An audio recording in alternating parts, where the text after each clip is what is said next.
ভগবানের কথা শুনবেন, যেখানে ভক্তাধীন ভগবান ভক্তকে রক্ষা করাই ভগবানের যেমন একটা কাজ। পরিত্রাণায় সাধূনাম বিনাশায় চ দুষ্কৃতম ধর্ম সংস্থাপনার্থায় সম্ভবামি যুগে যুগে। তাহলে সাধুদের পরিত্রাণও করবেন, দুষ্টের দমনও করবেন, ধর্মকে প্রতিষ্ঠা করবেন। এই তিনটে মুখ্য কারণ নিয়ে ভগবান বলছেন আমাকে বারবার যুগে যুগে আসতে হয়। আজ থেকে 5000 বছর আগে ভগবান এলেন, আর সেই ভগবান তার প্রতিজ্ঞা, তিনি সব সইতে পারেন, তিনি অহংকার সইতে পারেন না, আর ভক্তের কান্না সইতে পারেন না। তা সান্ত্বনা দিচ্ছেন আমাদেরকে, যদি কেউ আমার জন্য কাঁদো ভগবান তার কাছে আসবেই, আর যদি কেউ অহংকার করে ভগবান তা চূর্ণ করবেন। ভগবানের এটাই কাজ। তিনি দর্পহারী মধুসূদন, জগতে কারোর দর্প তিনি রাখেননি। এই দর্পহারী মধুসূদন আমরা চিৎকার করে বলি, চিৎকার করে দর্পহারী দর্পহারী বলি। এই নামটা যিনি দিয়েছেন ভগবান তারই দর্প চূর্ণ করছেন। তিনি হচ্ছেন তৃতীয় পাণ্ডব অর্জুন, আর অর্জুনই ভগবানকে নাম দিয়েছিলেন তোমার নাম দর্পহারী মধুসূদন। কোন দিন দিলেন না, অর্জুনের মনে মনে একটা ভাবনা ছিল যে আমার মতো বড় তীরন্দাজ, এত বড় গান্ডীবধারী, আমার মতো স্বর্গমর্ত পাতালে কেউ নেই। এটা তার মনের মধ্যে একটা বদ্ধ ধারণা ছিল। অন্তর্যামী ভগবান আপনার মনের কথা জানেন। একদিন অর্জুনকে জিজ্ঞাসাই করে বসলেন, আচ্ছা অর্জুন, তোমার থেকে বড় বীর, তোমার থেকে বড় ধনুর্ধারী এই স্বর্গমর্ত পাতালে কে আছে তুমি বলতে পারো?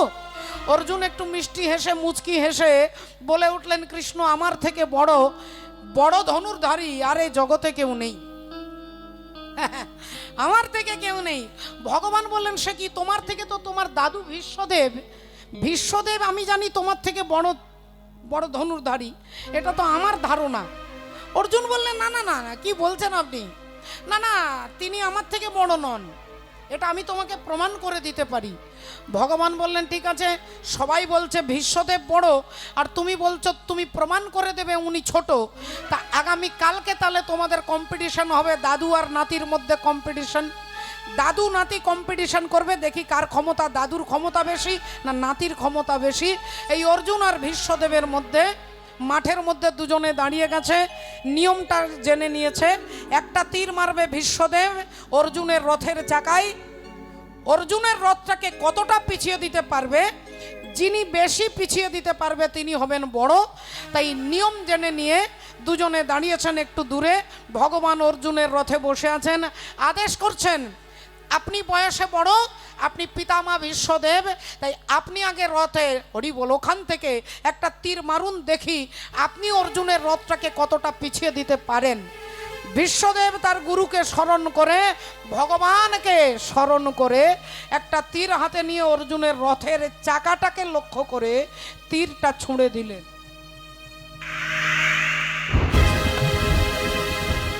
আর যেই তীরটা ছুঁড়ে দিলেন আর চাকাতে গিয়ে যেই তীরটা লাগলো, অর্জুনের রথটা এখান থেকে ওই বাঁশটা পর্যন্ত এই 8 হাত 8 ধনু পিছিয়ে গেল।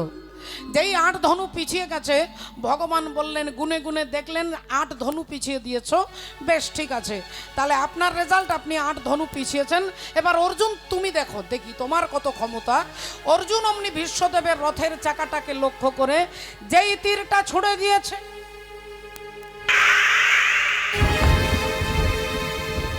তীর যেই ছুড়ে দিয়েছে, ভীষ্মদেবের রথটা 2 কিলোমিটার দূরে পিছিয়ে গেছে। 2 কিলোমিটার।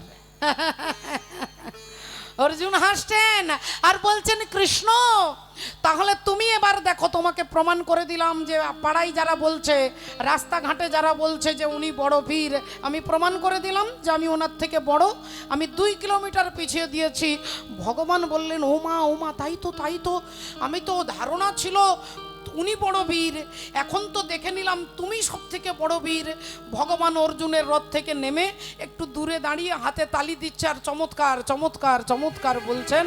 আর ওই 2 কিলোমিটার রথটা যে পিছিয়ে গিয়েছিল ভীষ্মদেবের, ওইখান থেকে ভীষ্মদেব একটা রথের চাকায় অর্জুনের রথের চাকাতে তীরটা ছুঁড়ে দিয়েছেন। অর্জুনের রথ 12 কিলোমিটার দূরে গিয়ে পড়েছেন। 12 কিলোমিটার দূরে যখন পিছিয়ে গেছে, অর্জুন পড়ে গেছে রথ থেকে, গোটা গায়ে ধুলো বালি মাখা হয়ে গেছে। অর্জুন ছুটতে ছুটতে আসছেন, আর ছুটতে ছুটতে অর্জুনের এসে ভগবানের কাছে দাঁড়িয়ে মাথা নিচু করে দাঁড়িয়েছেন। ভগবান বললেন, কি ব্যাপার, কি হলো অর্জুন? অর্জুন মাথা নিচু করে বললেন, আমি হেরে গেছি। বললেন, কি করে হারলে? এক্ষুনি তুমি তার 2 কিলোমিটার পিছিয়ে দিয়েছিলে, আর ভীষ্মদেব 8 হাত পিছিয়ে দিল। অর্জুন বললেন, এতক্ষণ পরে ওটাই বুঝতে পারলাম, যতক্ষণ তুমি আমার রথে ছিলে ভীষ্মদেব আমার রথটাকে 8 হাত পিছিয়ে দিল, আর যেই তুমি রথ থেকে নেমে গেলে অমনি আমার ট্যালেন্ট সব বেরিয়ে গেল। হরিবল, আমার ট্যালেন্ট সব দেখা হয়ে গেল। সবাই দেখে নিল যে আমার ট্যালেন্টটা কত দূর না, যতক্ষণ পরমাত্মা কৃষ্ণ আপনার মাথার উপরে হাতটা রেখেছে ততক্ষণ আপনি হাঁটবেন, চলবেন, বলবেন, হাসবেন, কাঁদবেন, অনেক কিছু করবেন। আর যেই ভগবান হাতটা সরিয়ে নেবে আপনার ক্ষমতা নেই ওই পাটা নড়ানোর, আপনার হাতের ক্ষমতা নেই, প্যারালাইসিস হয়ে হাসপাতালের বিছানায় শুয়ে থাকবেন। সেদিন আপনার 1 ইঞ্চি নড়বার ক্ষমতা থাকবে না। ভগবান যখন আছেন আমাদের মাথার উপরে, হাতটা দিয়ে রেখেছে বলে আমরা এত চিৎকার করছি। তাই অর্জুন বললেন, হে কৃষ্ণ, তুমি আমার অহংকারটাকে চূর্ণ করেছো, তাই তোমার নাম দিলাম কি? শ্রীনন্দ রাখিল নাম নন্দের নন্দন। শ্রীনন্দ রাখিল নামে নন্দের নন্দন, শ্রীনন্দ রাখিল নামে নন্দের নন্দন। আর যশোদা রাখিল নাম জাদু বাছা ধন।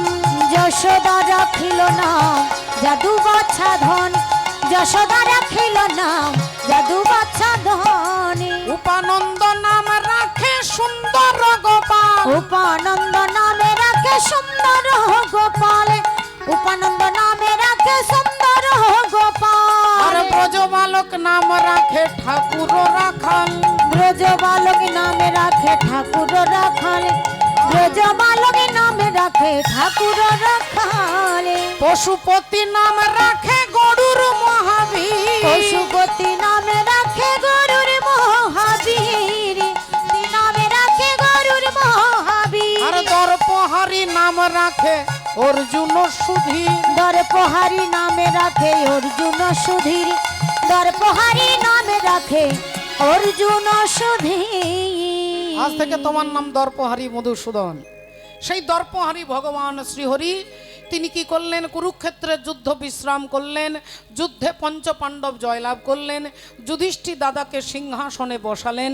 যুধিষ্ঠির দাদা হয়ে গেল হস্তিনাপুরের রাজা, ধার্মিক রাজা, বিচক্ষণ রাজা, ন্যায়শীল রাজা, অন্তরে শ্রদ্ধা, ভালোবাসা, স্নেহ, ধর্মবোধ সবই তার রয়েছেন। এখন ভগবান দাদাকে প্রতিষ্ঠিত করে সকলের সমস্যার সমাধান করে তিনি ভাবলেন আমি দ্বারকায় চলে যাব। কিন্তু যাবার আগে এখানে যত আর যারা আমার চোখের অন্তরালে যেসব ভক্ত রয়েছেন তাদের কাছে গিয়ে দেখা করে তাদের বাসনা পূর্ণ করে আমি চলে যাব। কিন্তু যাবার আগে সমস্ত ভক্তের বাসনা পূর্ণ করলাম, বাকি পড়ে গেছে একজন, তিনি হচ্ছেন আমার পিসিমণি, আমার পিসিমা কুন্তী দেবী, যিনি নিরালা নির্জনে, যিনি প্রকাশ্যে আসতে ভালোবাসেন না। এমন অনেক ভক্ত আছে যিনি প্রচারের আলোতে আসতে পছন্দ করেন না। এমন অনেক দাতা আছেন যারা ভগবানের চরণে দান করেন, নিজের হাইলাইটস পছন্দ করেন না, মাইক্রোফোনে নাম বলতে পছন্দ করেন না। এরকম অনেক ভক্ত আছেন, আর ভগবান তাদেরকে বেশি ভালোবাসেন যারা প্রচারের আলোর আড়ালে থাকতে ভালোবাসেন। কুন্তী দেবী সেই ভক্তিমতী, তার দৃঢ় বিশ্বাসের কথা আপনারা শুনে দেখুন। এই দৃঢ় বিশ্বাস যদি আপনার থাকে অসাধ্য সাধন হবে মাগো। আমি বলছি না, এই হরিবাসরে দাঁড়িয়ে শাস্ত্র চ্যালেঞ্জ করে বলছে দুর্যোধন 100 ভাই আর এরা 5 ভাই। এই 105-এর মধ্যে সব থেকে ক্ষমতাশালী ছিলেন ভীম। সেই ভীম কি করতেন? ছোটবেলায় সমস্ত ভাইদেরকে 100 ভাইকে গাছে চাপিয়ে সবাই ডালে ডালে ডালে চেপে আছে, আর নিচে ভীম দাঁড়িয়ে ওই গাছটাকে নাড়া দিলে গাছ থেকে যেমন ফল টপ টপ করে পড়ে, ওই 100 ভাই দুমদুম করে মাটিতে পড়তো। ভীমের এমন ক্ষমতা। দুর্যোধন জানে আর সবার সঙ্গে লড়াই করে পারবো, কিন্তু ভীমের সঙ্গে পারবো না। তাই কায়দা করে কি করে একে শেষ করা যায়, পায়েসের মধ্যে বিষ মাখিয়ে দিয়েছে। আর বিষ মাখানো পায়েস নিয়ে ভীমকে বলছে, ভাই তুই সব থেকে খেতে পছন্দ করিস, তাই পায়েসটা আগে তুই খাবি, তারপরে আমরা সবাই খাব। ভীম হচ্ছে পেটুক, খেতে ভালোবাসে, ভোজন রসিক। বিষ মাখানো পায়েস পরমান্ন সেবা করেছেন, আর পরমান্ন সেবা করে অজ্ঞান হয়ে পড়ে আছে। দুর্যোধন তাকে আর 2-4 ভাই মিলে ধরে আর গঙ্গার জলে ফেলে দিয়েছে। গঙ্গার জলে যেই ফেলে দিয়েছে, ভীম জলের তলায় যেতে যেতে যেতে নাগ লোকে চলে এসেছে। নাগ লোক, যেখানে শুধু সাপ থাকে, সেই নাগেদের লোকে এসে ভীম অচৈতন্য হয়ে পড়ে আছে। আর মানুষ এসেছে আমাদের লোকে, বড় বড় সাপেরা কি করছে, ভীমকে ছোবল মারছে। এখন সে খেয়েছে বিষ, আর সাপেরা মারছে, দিচ্ছে বিষ, আর বিষে বিষে বিষক্ষয়। ভীমের শরীর থেকে বিষ ক্ষয় হয়ে যাচ্ছে। এই ভীম যখন কিছুক্ষণ পরে তার চেতনা ফিরে এসেছে, তিনি দেখলেন, আরে আমি তো নাগলোকে চলে এসেছি, এতগুলো সাপ আমাকে আক্রমণ করতে আসছে, সাপের মুন্ডুগুলো ধরছে আর ধরে ছিঁড়ে ছিঁড়ে ফেলছে। মাত্র 12 বছর বয়স ভীমের, মুন্ডু ছিঁড়ে ছিঁড়ে ফেলছে সাপগুলোকে মারতে মারতে। অন্যান্য সাপেরা ছুটছে রাজার কাছে, বাসুকি নাগের কাছে। মহারাজ, একটা ছেলে এসেছে যে শুধু আমাদেরকে মেরে শেষ করে ফেলছে।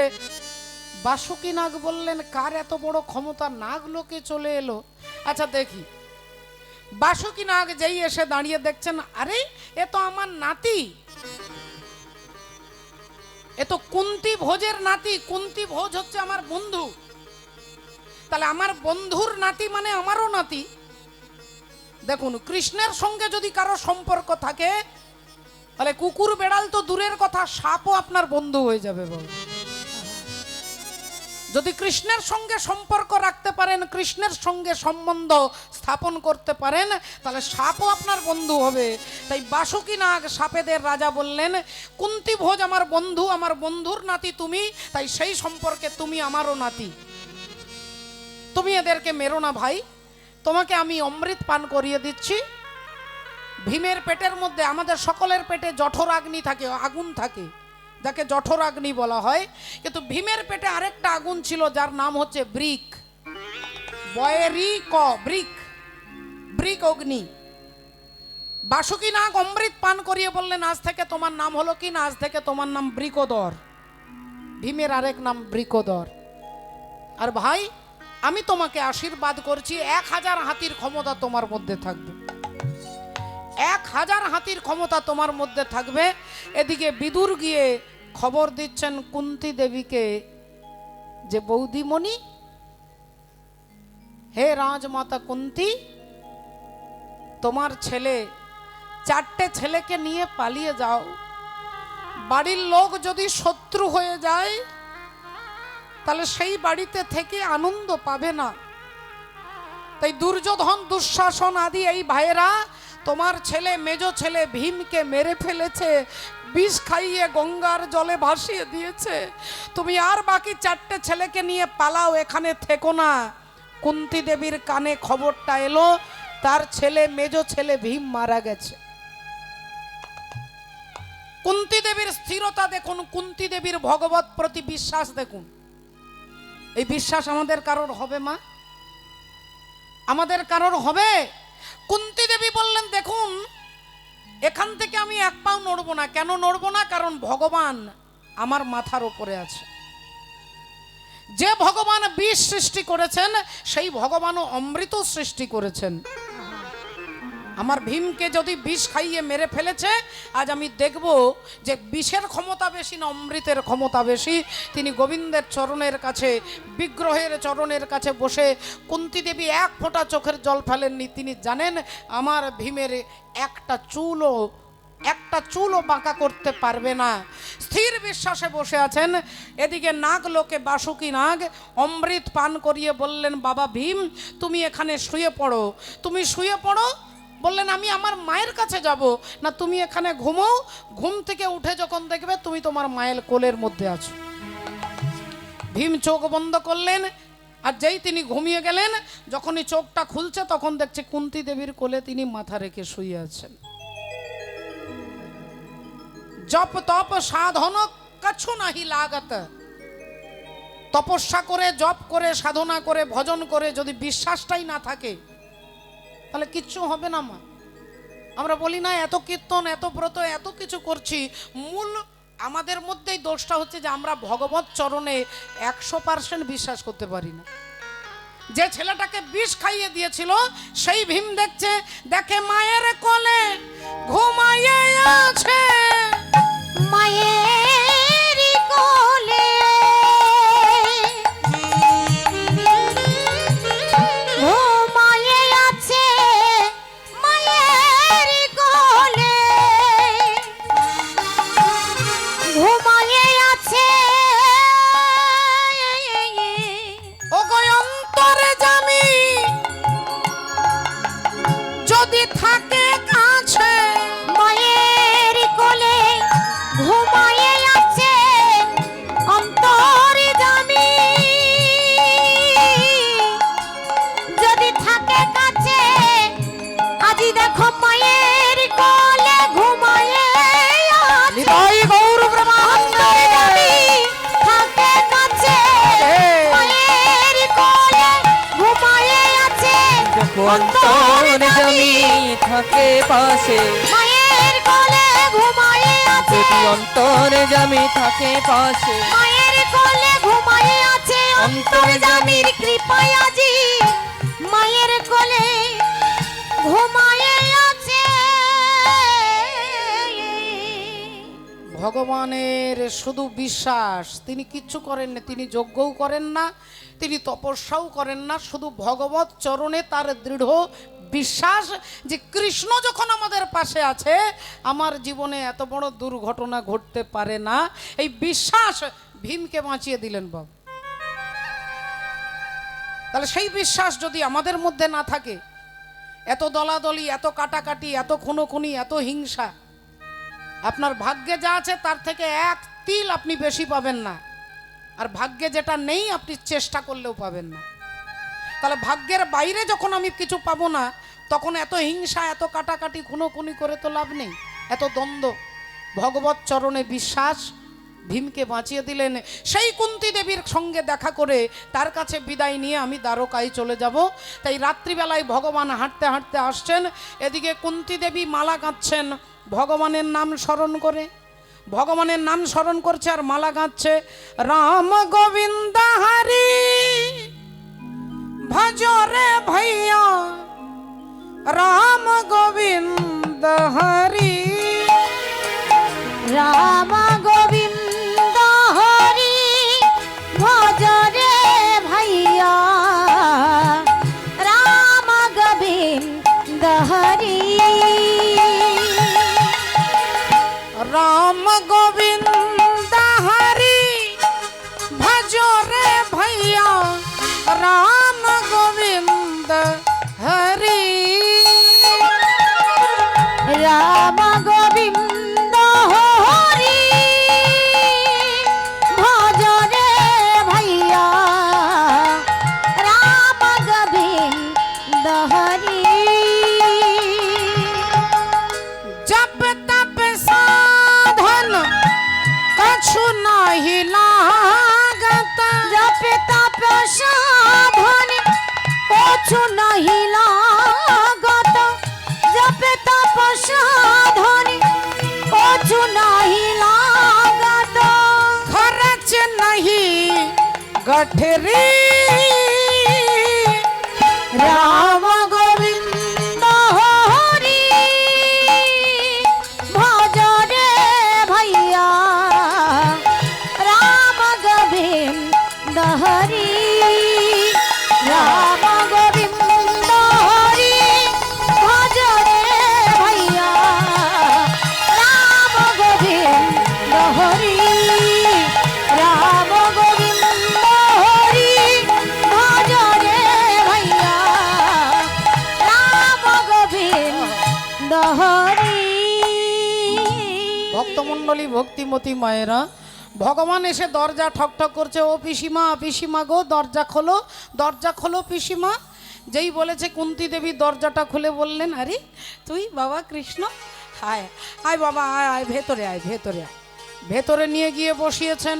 তা হ্যাঁ রে বাবা, এত রাত্রি হয়ে গেল, তুই ঘুমোসনি কেন? ভগবান বলে, পিসিমা আগে তুমি বলো, তুমি কেন ঘুমোওনি? তোমার এক হাতে ছুঁচ, এক হাতে মুক্তোর মালা, এই রাত্রিবেলায় মালা গাঁথতে বসেছ। পিসিমা বলে, কি করব বলতো বাবা, ঘুম আসছে না। তাই ঘুম যখন আসছে না তখন ভাবলাম তোর জন্য একটা মালা গেঁথে দিই। দেখুন, ঘুম আসছে না, কুন্তী দেবীর কাকে মনে পড়ছে? কৃষ্ণকে মনে পড়ছে। আমাদের অনেক সময় অনেক বিভিন্ন কারণে, বিভিন্ন শারীরিক কারণে অনেক সময় ঘুম আসে না। আমরা ঘুম আসে না, সেই সময়টাকে কিভাবে ব্যয় করি? অনেকে মোবাইলে একটা সিনেমা দেখে, সিনেমা চালিয়ে দিয়ে সিনেমা দেখছে। কেউ ভাবছে সন্ধেবেলায় সিরিয়ালটা দেখতে ভুলে গেছি, সিরিয়ালটা দেখে নি।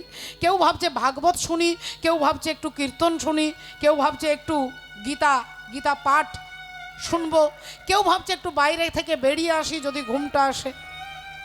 আপনার ভাব যেমন আপনার লাভ তেমন। কুন্তী দেবীর ঘুম আসছে না বলে কৃষ্ণের জন্য মালা গাঁথতে বসেছে। এবার আমি তো আমার কারণটা বললাম, এবার তুই বল বাবা কৃষ্ণ, তুই কেন এত রাত্রে ঘুমোসনি? ভগবান বলে, পিসিমা গো, আমার কি ঘুমানোর সময় হচ্ছে নাকি? সকাল থেকে তো প্রচন্ড ব্যস্ত। কি করলি সকাল থেকে? না, সবার সঙ্গে দেখা করেছি, যার যে লাগলো, যার যে চাই সবাইকে সব বাসনা পূর্ণ করে এই রাত্রে তোমার কাছে এসেছি। তা রাত্রে আমার কাছে আসার কি দরকার? তুই পরে আসতিস। বললো, পিসিমা আমার তো সময় নেই, আমি যে দ্বারকায় চলে যাব। যেই বলেছে দ্বারকায় চলে যাব, কুন্তী দেবী চিৎকার করে উঠেছে, কৃষ্ণ ওরে কৃষ্ণ তুই কি রে, বলছিস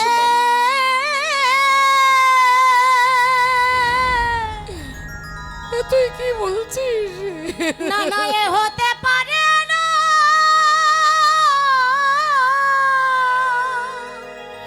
তুই কি বলছিস?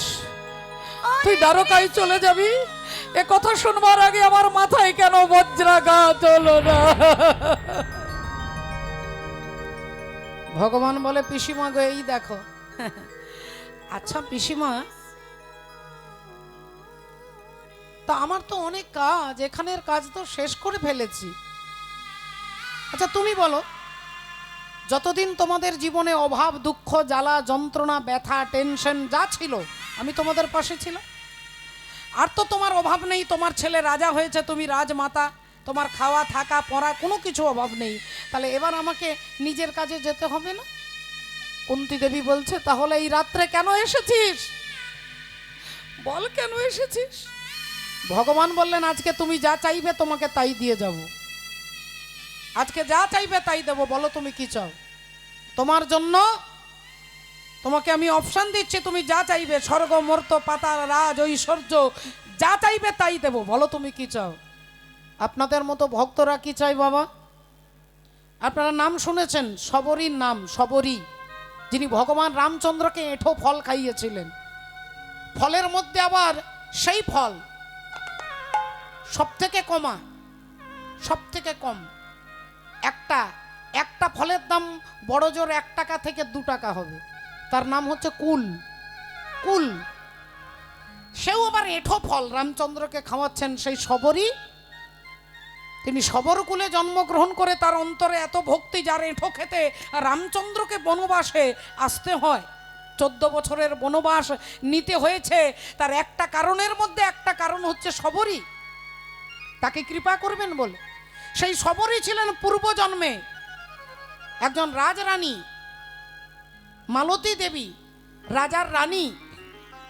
আর রাজরানী তিনি ভক্তিমতী নারী, তিনি সহজ সরল, তিনি ভগবান ছাড়া কিছু জানে না। পাড়াতেই কীর্তন হচ্ছে, ভাগবত হচ্ছে, সবাই ছুটে যাচ্ছে, সবাই ছুটছে, কীর্তন হবে, হরিনাম হবে, সব আনন্দে বাড়ির কাজ তাড়াতাড়ি করে হরি কথা শুনতে যাচ্ছে। রানীমা এসেছে স্বামীর কাছে, মহারাজ পাড়াতেই কীর্তন হচ্ছে, আমি একটু কীর্তন শুনতে যাব, বড় বাসনা, হরি কথা শুনতে বড্ড ভালোবাসি, হরিকথার মধ্য দিয়ে আমি আমার সমস্ত প্রশ্নের উত্তর খুঁজে পাই। হরিনামের মধ্য দিয়ে আমার জীবনের জ্বালা সব কিছু নির্বাপিত হয়। আমি সমস্ত কিছু হরিনামের মধ্যে পাই। মহারাজ, আমি কি যাব একটু কীর্তন শুনতে? মহারাজ বললেন, দেখো রানী, তুমি আর যেখানে চাইবে আমি তোমাকে এক্ষুনি পালকি করে পাঠিয়ে দিতে পারি, কিন্তু পাড়াতে হরিনাম হচ্ছে, ওখানে গেলে তোমার প্রেস্টিজ নষ্ট হবে। তুমি দেশের রানী, আর তুমি রানী হয়ে গিয়ে যদি তুমি যিনি কীর্তন করছে তার থেকে উঁচু চেয়ারে বসো, তাহলে তার অপমান হবে, ব্যাসপীঠের অপমান হয়। আর যদি তুমি নিচে বসো তাহলে তোমার প্রেস্টিজ ডাউন হবে। তুমি ধুলোই বসলে আর পাঁচটা যারা মায়েরা আসেন তারা সাধারণ নারী, তাই তারা নিচে বসতে পারে। তুমি যদি ওপরে বসো তাহলে এটা তো মর্যাদা খণ্ডিত হবে, আর নিচে বসলে তোমার প্রেস্টিজ নষ্ট হবে। আমি দেশের রাজা, আমার একটা নীতি আছে, নিয়ম আছে। রানীমা কিচ্ছু বললেন না, ওখান থেকে চলে এলেন। এসেই ঠাকুর ঘরে ঢুকে অন্তর দিয়ে ভগবানকে কেঁদে কেঁদে বলছে, দয়াময়, আমি রাজরানী হয়েছি, আমার কোনো অভাব নেই, আমি দেশের রানী, তাই রানী হওয়াটাই আমার জীবনের অভিশাপ হয়ে দাঁড়িয়েছে। দেখতে দেখতে গভীর রাত্রি হলো। রানী কাঁদতে কাঁদতে দরজা খুলে বেরিয়ে যাচ্ছেন, আর দরজা খুলে বেরিয়ে রাজ্যের পাশেই একটা বিরাট বড় দিঘি, আর সেই দিঘির জলে ঝাঁপ দেবার আগে তিনি ভগবানকে বলছে, ঠাকুর, এই রানী হওয়ার জন্য আমি তোমার কথা শুনতে পেলাম না, তাই হে দয়াময়, যদি আমার কথা তুমি শুনতে পাচ্ছ তাহলে আমি জলে ডুব দিয়ে আত্মহত্যা করব। আত্মহত্যা করার পরে যদি আমার জন্ম হয় তাহলে তুমি আমাকে দয়া করো, তোমার চরণ ধরে বলছি, তুমি আমাকে দ্বিতীয় জন্মে আর বড়লোক বাড়ির মেয়ে, বড়লোক বাড়ির স্ত্রী হয়ে আমাকে রাজরানী করে পাঠিও না গোবিন্দ। হরি হরি বল। আমি রাজরানী হতে চাই না, আমি ভিখারিনী হতে চাই, আমি কাঙালিনী হতে চাই। যে কাঙালিনী হয়ে আমি অনায়াসে মাটিতে বসে হরিনাম শুনতে পারবো, তুমি আমাকে কাঙাল করে দিও ঠাকুর, আমাকে রাজরানী করো না। আমায় কাঙাল করে তুমি পাঠাইয়ে দিও,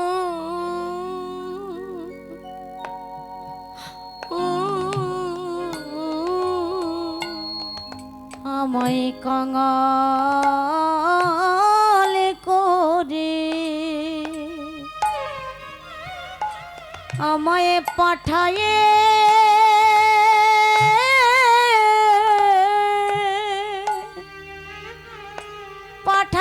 দিও,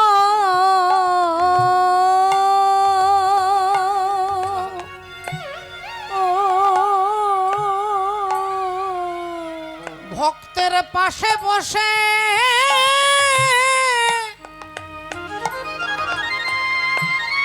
আমি হরি নাম শুনব, আমায় কাঙাল করে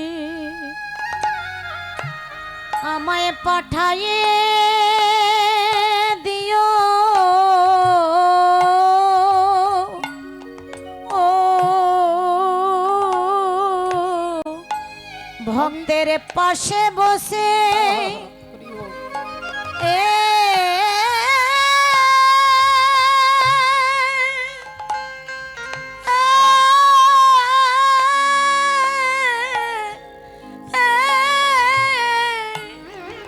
আমি হরি নাম শুনব, ওগো দয়ালময়, আমায় কাঙাল করে আমায় পাঠাই দিও। জয় রাধে, জয় রাধে। ও সেই রানীমা আত্মহত্যা করলেন, জলে ডুব দিয়ে ঝাঁপ দিয়ে আত্মহত্যা করার পরে উনি জন্মগ্রহণ করলেন ভক্তি নিয়ে, যার নাম হচ্ছে ভক্তিমতী মা শবরী। যার এঠো ফল খেতে ভগবানকে আসতে হয়, শ্রদ্ধেয় বাবা ঠাকুর ভক্তিমতী মায়েরা, সেই কুন্তী দেবী বললেন, বাবা যদি আমাকে কিছু দিতে হয় তাহলে আমি আর অন্য কিছু চাই না, আমি আজকে যা চাইবো তাই যদি তুই দিতে চাস তাহলে এই আঁচলটা পেতে বলছি বাবা, জগতের সমস্ত দুঃখ তুই আমার আঁচল ভর্তি করে দে বাবা, জগতের সমস্ত দুঃখ তুই আমার আঁচলে দে। ভগবান অবাক হয়ে গেছে, অবাক হয়ে ভগবান কুন্তী দেবীর দিকে তাকিয়ে বললেন, পিসিমা আজ ইতিহাস প্রমাণ আছে, ইতিহাস সাক্ষী আছে যে আজ পর্যন্ত কেউ আমার কাছে দাঁড়িয়ে আঁচল পেতে দুঃখ চায় না, আমার কাছে দাঁড়িয়ে সুখ সমৃদ্ধি সুস্বাস্থ্য চাকরি ছেলে নাতি জামাই ইত্যাদি ইত্যাদি চাই, কিন্তু তোমার মতো কেউ আমার কাছে দাঁড়িয়ে দুঃখ চাই না। এই বলো পিসিমা, আমি কথা দিচ্ছি তুমি যে কোনো পরিস্থিতিতে যে কোনো অবস্থায় যে কোনো সময়ে সকাল দুপুর বিকেল সন্ধে রাত্রি ঘরে বাইরে মাঠে ঘাটে যখন যেখানে দাঁড়িয়ে তুমি আমাকে ডাকবে আমি তোমার কাছে এসে দাঁড়াবো, আমি তোমার কাছে এসে দাঁড়াবো, আমি তোমার কাছে এসে দাঁড়াবো, আমি তোমার কাছে এসে দাঁড়াবো, তুমি যখন চাইবে আমি তখন আসিব, আমি তোমার কাছে এসে দাঁড়াবো, যখন ডাকিবে তখন আসিব, তোমার কাছে এসে দাঁড়াবো, যখন ডাকিবে তখন আসিব, তোমার কাছে এসে দাঁড়াবো, যখন ডাকবে তখন আসিব, তোমার কাছে এসে দাঁড়াবো, যখন ডাকিবে তখন আসিব, আমি তোমার কাছে এসে দাঁড়াবো। এই কথা দিয়ে পিসিমাকে কথা দিলেন, দেখুন কত বড় কথা, যখন যে কোনো পরিস্থিতিতে যে কোনো সময়ে তুমি আমাকে ডাকবে আমি তোমার কাছে আসব। এই বলে ভগবান হাঁটতে হাঁটতে এগিয়ে যাচ্ছেন, এদিকে ভগবান এদিক থেকে এগিয়ে আসছেন, কিছু দূর যেতেই দেখতে পেলেন একটা ঘরের ভেতর থেকে কান্নার শব্দ। ভগবানের আগ্রহ হলো দেখি কে কাঁদছে, কি জন্য কাঁদছে। ভক্ত যদি কাঁদে ভগবান শোনে যে কান্নার কারণটা কি, নিজের জন্য না আমার জন্য। তাই ভগবান কান পেতে শুনছেন, একজন মা শতপুত্রের জননী গান্ধারী দেবী, তিনি চিৎকার করে মরা ছেলেগুলোকে ডাকছে, ওরে দুর্যোধন একবার ফিরে আয় বাবা, একবার ফিরে আয় এই মায়ের বুকে, একবার ফিরে আয়। গান্ধারী দেবী কাঁদছেন, মাথার চুল দুহাত দিয়ে ছিঁড়ছেন, চিৎকার করে দুর্যোধন দুঃশাসন বলে ডাকছেন। ভগবান পেছন থেকে বলে উঠলেন, মা। চমকে উঠলেন গান্ধারী। উত্তপ্ত মরুভূমির বুকে এক পশলা বৃষ্টির মতো তোমার মাতৃ সম্বোধন আমার হৃদয়কে করেছে উদ্বেলিত। কে কে তুমি? আমি তোমায় দেখতে পাচ্ছি না কেন, তোমার শব্দ শুনতে পাচ্ছি। ভগবান বললেন, মাগো এ জগতে কেউ আমাকে দেখতে পায় না, বড় বড় টিউবলাইট জ্বালিয়ে দিলেও দেখা যায় না, আর হ্যালোজিন জেলে দিলেও আমাকে দেখা যায় না, আর কোটি সূর্যের আলোতেও আমাকে দেখা যায় না। আমাকে দেখতে গেলে যে আলোটার প্রয়োজন তার নাম হচ্ছে দিব্য জ্ঞান, আর সেই দিব্য জ্ঞান আমি তোমাকে দিচ্ছি, তুমি আমাকে দেখো। এই বলে যেই তাকিয়েছেন অমনি গান্ধারী দেবী দেখছেন ভগবান কৃষ্ণ দাঁড়িয়ে আছেন। বাবা যেই ভগবানকে দেখেছেন, আপনাদের মতো ভক্ত হলে কি হবে, আনন্দে আনন্দে ছুটে গিয়ে ভগবানের চরণ জড়িয়ে ধরবেন, ভগবানকে জড়িয়ে ধরবেন, কাঁদবেন, ফুল দেবেন, কত আরতি করবেন, কত প্রার্থনা করবেন। আর গান্ধারী ভগবানকে দেখার সাথে সাথে আঙুলটা তুলে বলে উঠল, তুমি সেই কৃষ্ণ, তুমি সেই কৃষ্ণ যে আমাকে মা বলে ডাকবার মতো কাউকে রাখলে না, তুমি সেই কৃষ্ণ যে আমার বংশে বাতি দিতে কাউকে রাখলে না, তুমি সেই কৃষ্ণ যে আমার বংশকে ধ্বংস করে দিয়েছ। ভক্তমণ্ডলী ভক্তিমতী মায়েরা, ভগবান নির্বিকার চিত্তে শুনছেন। গান্ধারী দেবী বললেন, আমি তোমাকে অভিশাপ দিচ্ছি, তুমি যেমন আমার বংশে বাতি দিতে কাউকে রাখলে না, একদিন আমার মতো তোমার বংশ ধ্বংস হয়ে যাবে। এইবার ভগবান হাসলেন। ভগবান হাসলেন আর ভগবান হেসে বললেন, রাম কিসি কো মারে নেহি, ऐसा नहीं राम अपने आप मर जाते हैं करके बुरा काम। আপনি বলবেন সবই যদি ভগবানের ইচ্ছে, তাহলে যে চুরি করছে চুরি করাটাও ভগবানের ইচ্ছে, কেউ যদি খুন করছে সেটাও তার ইচ্ছে। সবই যদি তার ইচ্ছে হয়, তার ইচ্ছে ছাড়া যদি কোনো কিছু না হয়, তাহলে আমি চুরি করব, এটাও গোবিন্দের ইচ্ছে। তাহলে গোবিন্দ আমাকে দিয়ে চুরি করাবে, আবার চুরির ফল আমাকে গোবিন্দ দেবে, তাহলে বিচারটা কিরকম হলো? বলে না বাবা, ভগবান হচ্ছে সাত্ত্বিক গুণ সম্পন্ন। ভগবানের মধ্যে রজগুণ নেই, ভগবানের মধ্যে তমগুণ নেই। ভগবান ভক্তের পায়ে ধরতেও পারে, আবার ভগবান দুষ্টের দমন করে দুষ্টের মাথায় চড়তে পারেন। কালিয়নাগের মাথায় চড়লেন আর যুধিষ্ঠির মহারাজের চরণ ধরলেন। ভক্তের পায়ে ধরতেও তার দ্বিধাবোধ হয় না। তাহলে এবার বলবেন, আপনার মালিকের একটা দামি গাড়ি আছে, আপনি মালিককে বললেন যে স্যার একটু গাড়ির চাবিটা দেন তো, আমার বাড়িতে একটা বিপদ হয়েছে।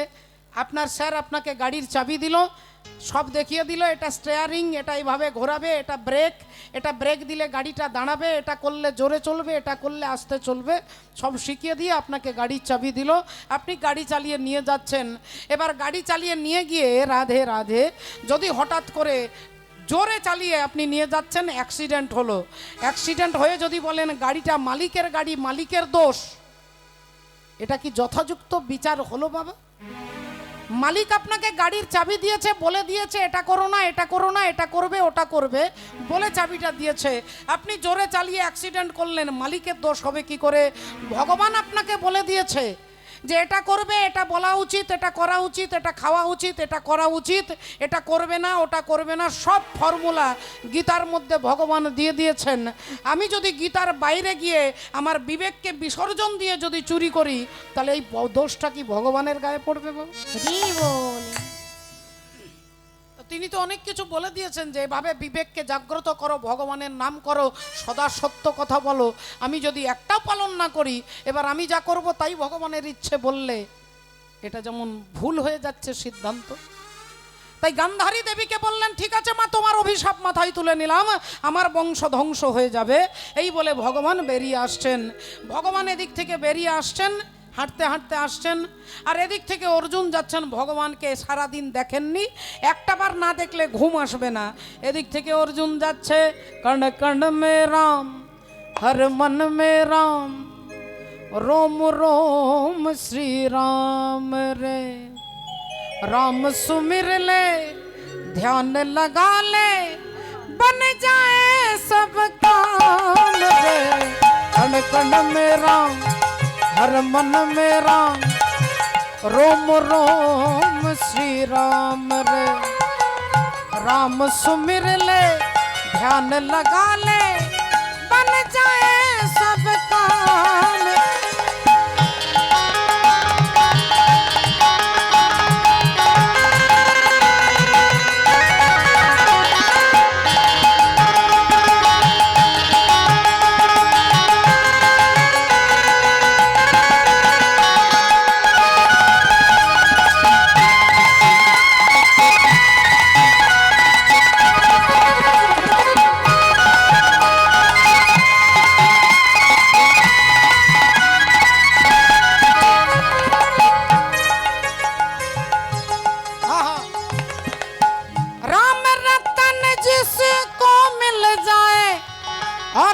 कुछ भी सुहाए, राम नाम का कृपा वाला जल के ऊपर जाए। नहीं जपा तो अब तू जप ले, नहीं जपा तो अब तू जप ले, राम नाम का नाम रे। कण कण में राम, हर मन में राम, शाम बोलो शाम, शाम बोलो शाम।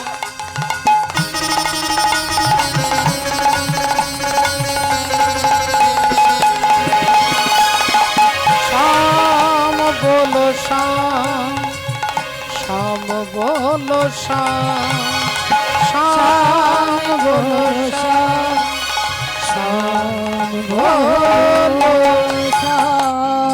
बोलो भगवान कृष्णचंद्र की जय। बोलो राधा माधव की जय। অনন্ত কোটি ভক্ত বৃন্দ কি জয়। অর্জুন এসে ভগবানের দিকে তাকিয়ে বলছে কি ব্যাপার কৃষ্ণ, সারাদিন তোমাকে দেখিনি বলে দেখতে এলাম, কিন্তু তোমার এরকম মুখটা দেখতে হবে বুঝতে পারিনি, মুখ শুকিয়ে গেছে, মলিন হয়ে গেছে কেন?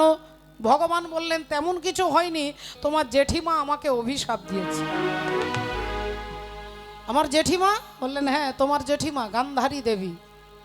গান্ধারী দেবী তোমাকে অভিশাপ দিয়েছে? তাকে কেন কেন কেন আমার জেঠিমা তোমাকে অভিশাপ দিয়েছে? আচ্ছা কি অভিশাপ দিয়েছে? ভগবান বললেন তোমার জেঠিমা আমাকে অভিশাপ দিয়েছে আমার বংশ নাকি ধ্বংস হবে। আমার বংশ নাকি ধ্বংস হবে, বংশ নাকি ধ্বংস হবে। তুমি শোনো অর্জুন, শোনো তবে আমার বংশ নাকি ধ্বংস হবে। শোনো অর্জুন, শোনো তবে বংশ নাকি ধ্বংস হবে। আমার বংশ ধ্বংস হয়ে যাবে। যেই বলেছে অর্জুন অমনি হেসে ফেলেছেন। আর যেই হেসে ফেলেছেন ভগবান বললেন হাসলে কেন? অর্জুন বললেন শোনো কৃষ্ণ, তুমি টেনশন করবে না, চিন্তা করবে না। তোমাকে যেমন আমার জেঠিমা অভিশাপ দিয়েছে, কুরুক্ষেত্রের মাঠে একজন জননী, তিনি হচ্ছেন পতিত পাবনী মা গঙ্গা দেবী, আর গঙ্গা দেবী আমাকেও অভিশাপ দিয়েছে আমি নাকি আমার ছেলের হাতে মরব। কারণ আমি গঙ্গা পুত্র ভীষ্মদেবকে সরসজ্জায় তীরবিদ্ধ করে রেখেছিলাম। সেই দিন ভীষ্মের জননী মা গঙ্গা দেবী বলেছিল ওরে অর্জুন, আমার ছেলের এই দুর্গতি তুই করেছিস, আমি অভিশাপ দিচ্ছি একদিন তুই তোর ছেলের হাতে মরবি, একদিন তুই তোর ছেলের হাতে মরবি। এই অভিশাপ আমাকে গঙ্গা দেবীও দিয়েছিলেন, কিন্তু অভিশাপটা কি সত্য হয়েছিল? কারণ আমার তো কোনো ছেলেই নেই। আরে বাবা, আমার ছেলে অভিমন্যু তো মারা গেছে, আমার ছেলে শ্রুতকীর্তি মারা গেছে, আমার ছেলে ইরাবণ মারা গেছে, তাহলে আমার ছেলে বলতেই কেউ নেই, তাহলে আমাকে মারবে কে? তাহলে গঙ্গা দেবীর দেওয়া অভিশাপটা মিথ্যে নয়? তাহলে আমি মিথ্যে করে দিয়েছি? ভগবান মনে মনে চিন্তা করলেন আচ্ছা আচ্ছা আচ্ছা আচ্ছা, তো তোমার এত মনে মনে অহংকার, তাহলে এই অহংকারটাকে তো চূর্ণ করতে হয়। ভগবান কথাটা ঘুরিয়ে দিয়ে বললেন ঠিক আছে এসব কথা বাদ দাও। আচ্ছা তুমি বলো, তোমার দাদা যুধিষ্ঠির যে অশ্বমেধ যজ্ঞ করছে, সেই যজ্ঞ করে যজ্ঞের ঘোড়াটাকে যে ছেড়ে দিয়েছে, সেই ঘোড়া ছুটতে ছুটতে বিভিন্ন রাজ্যে যাচ্ছে, তা বর্তমানে এখন ওই ঘোড়াটা কোন রাজ্যের ওপর দিয়ে যাচ্ছে কিছু কি খবর আছে? অর্জুন বললেন কিছুক্ষণ আগে আমার কর্মচারী খবর দিল এই অশ্বমেধ যজ্ঞের ঘোড়া যাচ্ছে এখন কোন রাস্তা দিয়ে, কোন রাজ্যের ওপর দিয়ে? মণিপুরে ছিল রাজা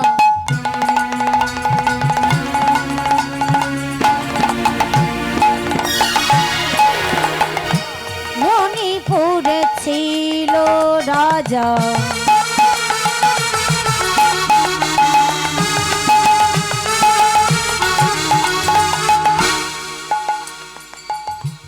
বব্রুবাহন না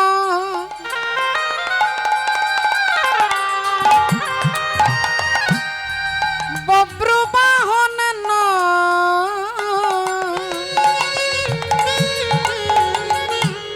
বব্রুবাহন না মণিপুরে ছিল রাজা বব্রুবাহনে না,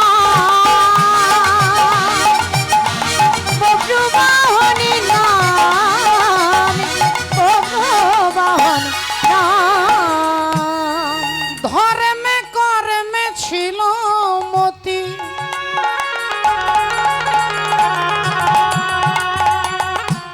রাজা অতি গুণবান, অতি গুণবান। ধর্মে কর্মে ছিল মতি রাজা অতি গুণবান,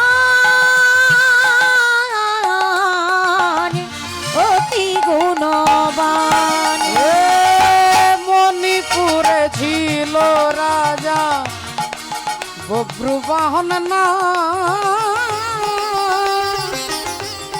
বব্রু বাহন না, বব্রু বাহন না। হে মণিপুরে ছিল রাজা বব্রু বাহনে না, বব্রু বাহনে নামে, বব্রু বাহনে নামে। মণিপুর রাজ্যের রাজা বব্রুবাহন, আর সেই বব্রুবাহনের রাজ্যের ওপর দিয়ে যুধিষ্ঠির অশ্বমেধ যজ্ঞের ঘোড়া যাচ্ছিল, সেই ঘোড়াটাকে ধরেছেন। আর ঘোড়াটা ধরেই দেখলেন তার কপালে লেখা আছে যিনি সতীর পুত্র হবে তিনি ঘোড়াটাকে ধরবে, আর অসতীর পুত্র হলে ঘোড়াটাকে ধরে ভয়ে ছেড়ে দেবে। সতীর পুত্র হলে ঘোড়া ধরবে, যুদ্ধ করবে, আর অসতীর পুত্র হলে ভয়ে ছেড়ে দেবে।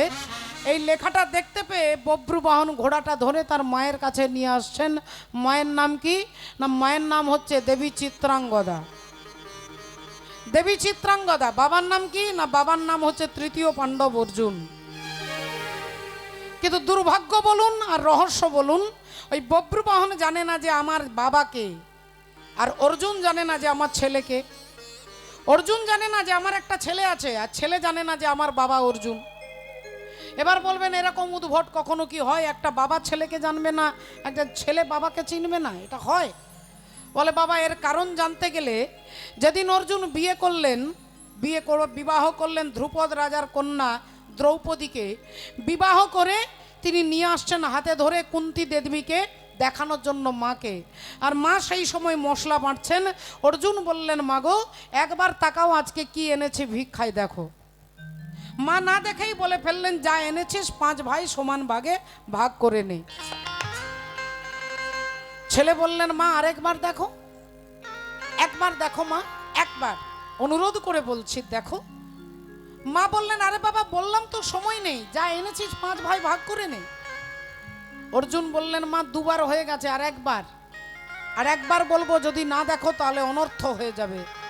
মা বললেন দেখবো না দেখবো না দেখবো না, যা এনেছিস 5 জন ভাগ করে নে। অর্জুন বললেন মা তাহলে তোমার কথাই সত্য হোক, আজ থেকে দ্রৌপদী আমাদের 5 জনের স্ত্রী হবে।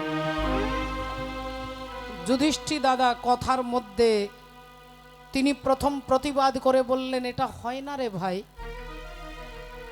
একটা নারীর 5টা স্বামী কখনো হতে পারে না, তুমি ভুল করছো ভাই। অর্জুন বললেন দাদা এ কথা আমিও জানি তুমিও জানো, কিন্তু বলেছেন যখন মা, তখন মায়ের কথার উপরে ভগবানেরও সংবিধান চলবে না। তাহলে মা তো কুকুর বেড়ালো হয়, শ্রীগাল কুকুরেরও সন্তান হয়, তিনিও তো মা। বললেন শুধু মা হলে চলবে না, মা যদি পতিব্রতা নারী হন, মা যদি কৃষ্ণ ভক্তি পরায়ণা নারী হন, মা যদি একনিষ্ঠ কৃষ্ণ ভক্ত হন, ওই মায়ের মুখ দিয়ে যা বেরোবে ভগবান তাকেও মিথ্যা করতে পারবে না। 2 ভাইয়ের মধ্যে তর্ক হচ্ছে, ভগবান এসে বললেন অর্জুন যা তুমি বলেছ তাহাই সত্য, আজ থেকে দ্রৌপদী তোমাদের 5 জনের স্ত্রী। আর দ্রৌপদী যখন যার ঘরে থাকবে, যে স্বামীর সেবা করবে, সেই ঘরে যদি কেউ ঢুকে যায় তাকে 12 বছরের নির্বাসনে ঘর থেকে চলে যেতে হবে। 12 বছরের জন্য নির্বাসনে চলে যেতে হবে। এখন এই নিয়মে সংসার চলছে। একদিন দ্রৌপদী যুধিষ্ঠির স্বামীকে সেবা দিয়ে দুপুরবেলায় চরণ সেবা করছে, আর এমন সময় সেই দুপুরবেলায় অর্জুন জঙ্গলে দাঁড়িয়ে নিজের কাজ করছেন। এক ব্রাহ্মণ কাঁদতে কাঁদতে এসে বলছেন বাবা অর্জুন, আমার একমাত্র বাঁচার অবলম্বন আমার গাভী মাতা, সেই গাভী মাতাকে একটা বাঘ টেনে নিয়ে চলে যাচ্ছে, তুমি আমার গাভী মাতাকে রক্ষা করো বাবা,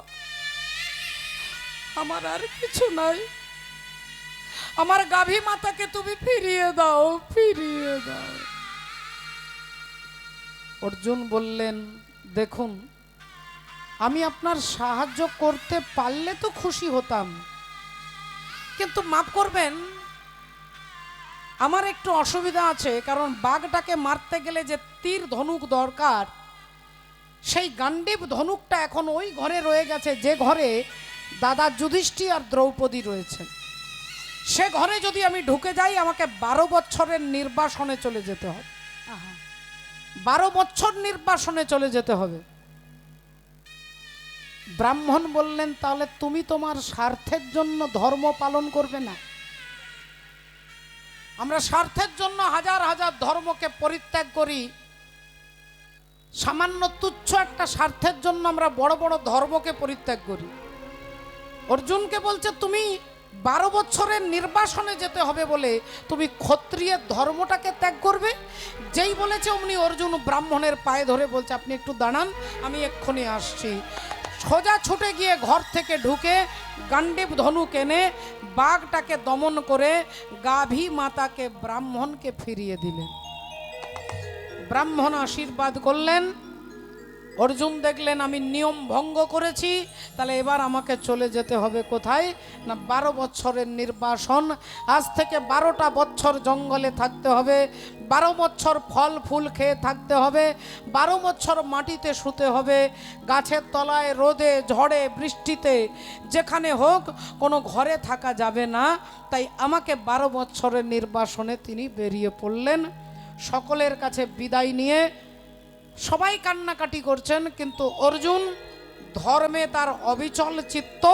তিনি চললেন 12 বছরের জন্য ভগবানের নাম স্মরণ করতে করতে। গিরিধারী গোপাল ব্রজ গোপদুলাল, ও গয় অপরূপ লীলা তব তরুণ তোমার। গিরিধারী গোপাল ব্রজ গোপদুলাল, অপরূপ লীলা তব তরুণ তোমার। গিরিধারী গোপাল ব্রজ গোপদুলাল, অপরূপ লীলা তব তরুণ তোমার। যশোদার কাছে তুমি ননিচ, নন্দ দোলালে তুমি আনন্দ কিশোর। যশোদার কাছে তুমি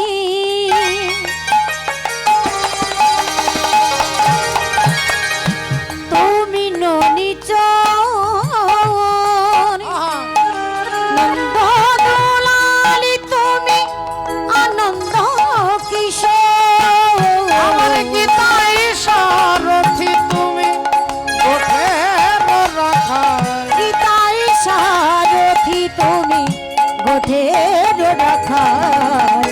অপরূপ লীলা তব তরুণ তোমার। অপরূপ লীলা তব তরুণ তোমার।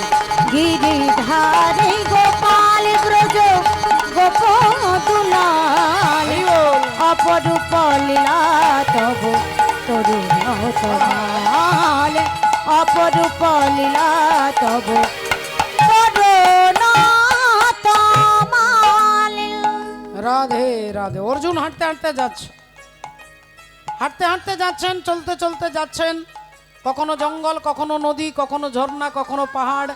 এভাবে পেরোতে পেরোতে চলতে চলতে চলতে 1 বছর, 2 বছর, 5 বছর, 10 বছর পেরিয়ে গেল।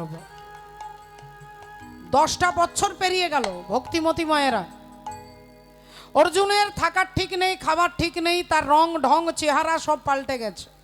গায়ের রং কালো হয়ে গেছে, চুল বড় বড় হয়ে গেছে, দাড়ি গোপ বড় হয়ে গেছে, নখ বড় হয়ে গেছে, একটা মলিন অবস্থা। 10 বছর পেরিয়ে গেছে, বাকি আছে আর 2 বছর। এই 2 বছর পেরিয়ে গেলে আমি আবার দাদাদের কাছে ফিরে যাব, এই আশায় আবার অর্জুন হাঁটতে লাগলেন। এভাবে দিনের পর দিন চলতে চলতে 1টা বছর পেরিয়ে গেল, 11 বছর পার হয়ে গেল। তাহলে আর বাকি আছে 1 বছর। এখন অর্জুন হাঁটতে হাঁটতে হাঁটতে এসে পৌঁছে গেছে কোথায়? এসে পৌঁছে গেছে মণিপুর রাজ্যে। মণিপুর রাজ্যে প্রবেশ করে একটা গাছের ছায়ায়, গাছের তলায় অর্জুন বিশ্রাম করছেন। হাতের ওপরে মাথাটা রেখে তিনি বিশ্রাম করছেন। আর সেই সময় মণিপুর রাজ্যের রাজা ছিলেন চন্দ্রভানু চিত্রভানু রাজা, রাজা চিত্রভানু। সেই চিত্রভানু রাজার কন্যা, তার নাম হচ্ছে দেবী চিত্রাঙ্গদা। তিনি নারী জাতি, কিন্তু পুরুষের পোশাক পরতেন, ধুতি পাঞ্জাবি। কেন পরতেন তারও একটা কারণ আছে। ধুতি পাঞ্জাবি পরে লম্বা লম্বা চুলগুলোকে খোঁপা বেঁধে মাথায় মুকুট দিয়ে তীর ধনুক নিয়ে তলোয়ার নিয়ে ঘোড়ার পিঠে চেপে তিনি রাজ্য দর্শন করতে বেরিয়েছেন। হঠাৎ ঘোড়া চলতে চলতে ছুটতে ছুটতে ওই জায়গাটাতে দাঁড়িয়ে গেছে যেখানে অর্জুন শুয়ে আছে। চিত্রাঙ্গদা দেবী বলে উঠলেন, এই যে কে শুয়ে আছেন, উঠুন, আরে উঠুন উঠুন, আমি এদিকে যাব। অর্জুন সত্যি ঘুমিয়েছিলেন, তাই ঘুমটা ভেঙে গেল। তাকিয়ে দেখলেন অপূর্ব সুন্দর রাজপুত্র, কি সুন্দর ছেলেটা দেখতে গো, কি সুন্দর ছেলেটা দেখতে, বাচ্চা ছেলে, বেশি বয়স নয়। ছেলেটা দেখলে প্রাণটা জড়িয়ে যায়। তা সে কি আমার সঙ্গেই কথা বলছে? হ্যাঁ, কি ব্যাপার? না উঠুন এখান থেকে, রাস্তা ছাড়ুন, আমি এদিকে যাব। অর্জুন ডান দিক দেখিয়ে দিলেন, বাঁ দিক দেখিয়ে বলছে, দেখুন এদিকেও রাস্তা আছে, এদিকেও আছে, আপনি এদিক দিয়ে যান, নইলে এদিক দিয়ে যান। দেবী চিত্রাঙ্গদা বললেন, আমি সোজা যাব, উঠুন। অর্জুন বললেন, যদি সোজাই যেতে হয় তাহলে আমাকে লাফ দিয়ে যান, আমাকে ডিঙে যান। চিত্রাঙ্গদা দেবী বললেন, আপনি কি লেখাপড়া কিছু জানেন না? হ্যাঁ, এতটুকু বোধ বুদ্ধি নেই? কোনো প্রাণী যদি শুয়ে থাকে, সেই প্রাণীকে ডিঙে যেতে নেই। সেটা কুকুর হতে পারে, ছাগল হতে পারে, বেড়াল হতে পারে, বা মানুষ হতে পারে। আপনার থেকে বয়সে বড় হতে পারে, ছোট হতে পারে, বাচ্চা হতে পারে, তাকে লাফিয়ে যাওয়া যাবে না বাবা। তাকে ডিঙে গেলে আপনার পুণ্য, জীবনের পুণ্য ক্ষয় হয়ে যাবে।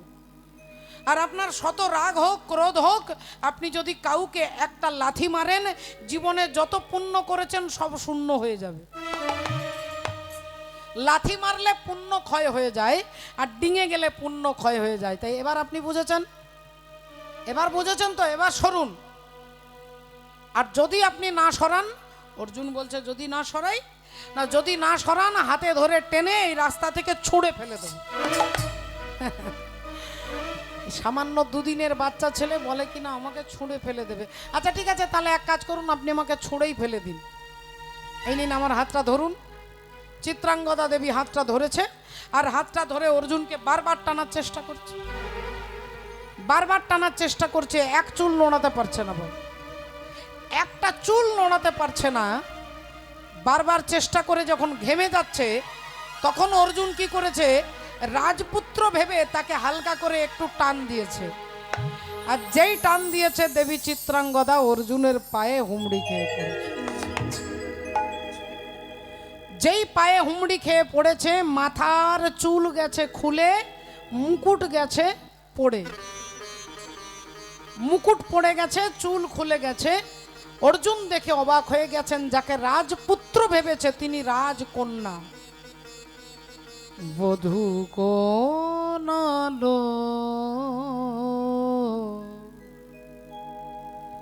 লাগলো, লাগলো চোখে, লাগলো চোখে বধূ কোনালো,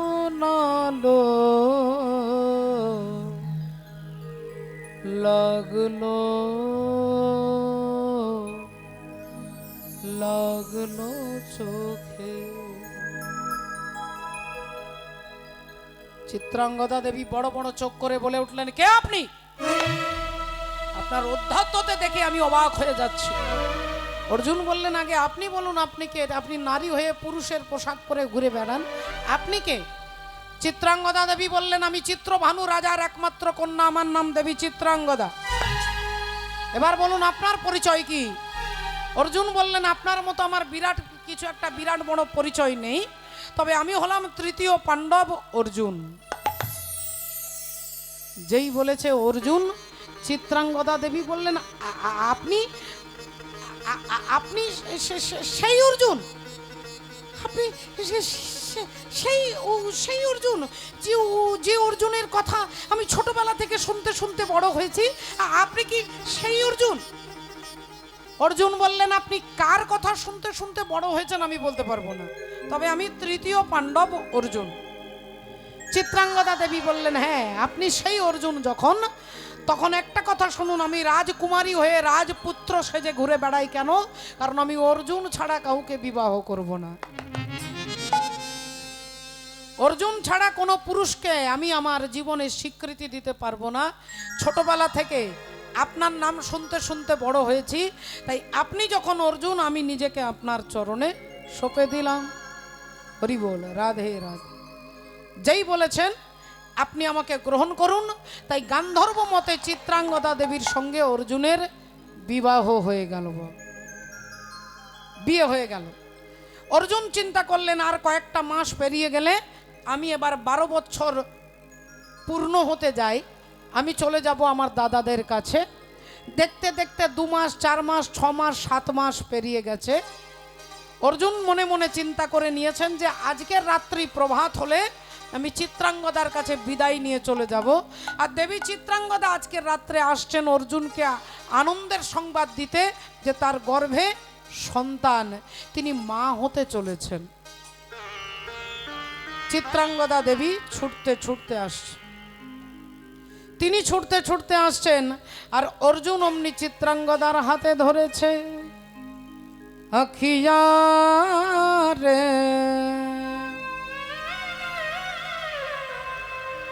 আখিয়া রে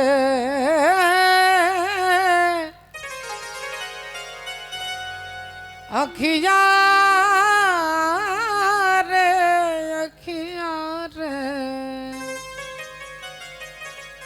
हरि दर्शन के प्यासी अखियाँ, हरि दर्शन के प्यासी।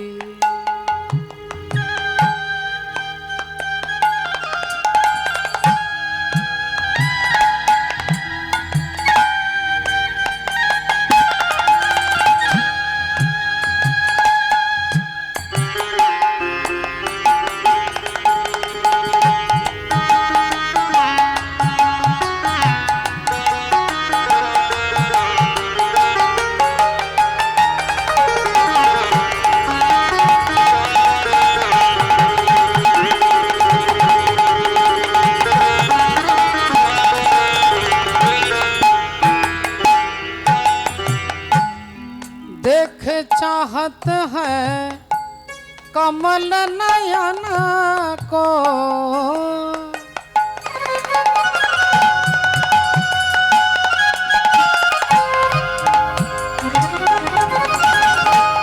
देख चाहत है कमल नयन को, निस दिन रहत उदासी अखिया रे हरि दर्शन के प्यासी अखिया, हरि दर्शन के प्यासी।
गायत्री न श्यामा ले हो करवट काशी अखिया रे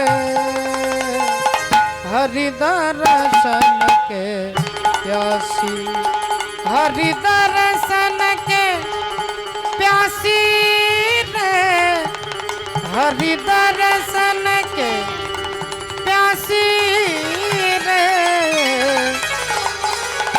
हरि दर्शन के हरि दर्शन के हरि दर्शन के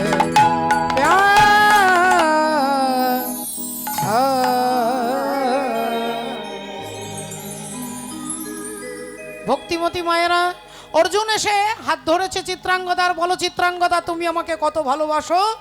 চিত্রাঙ্গদা দেবী বললেন, তিনিও সহজভাবে বলে ফেললেন, আমি আমার প্রাণের থেকে আপনাকে বেশি ভালোবাসি।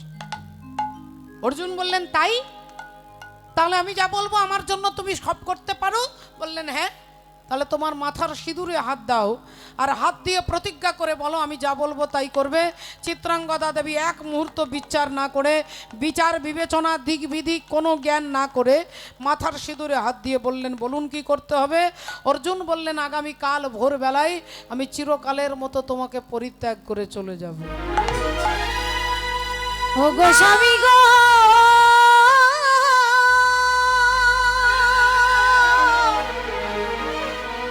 না না এ হতে পারে না,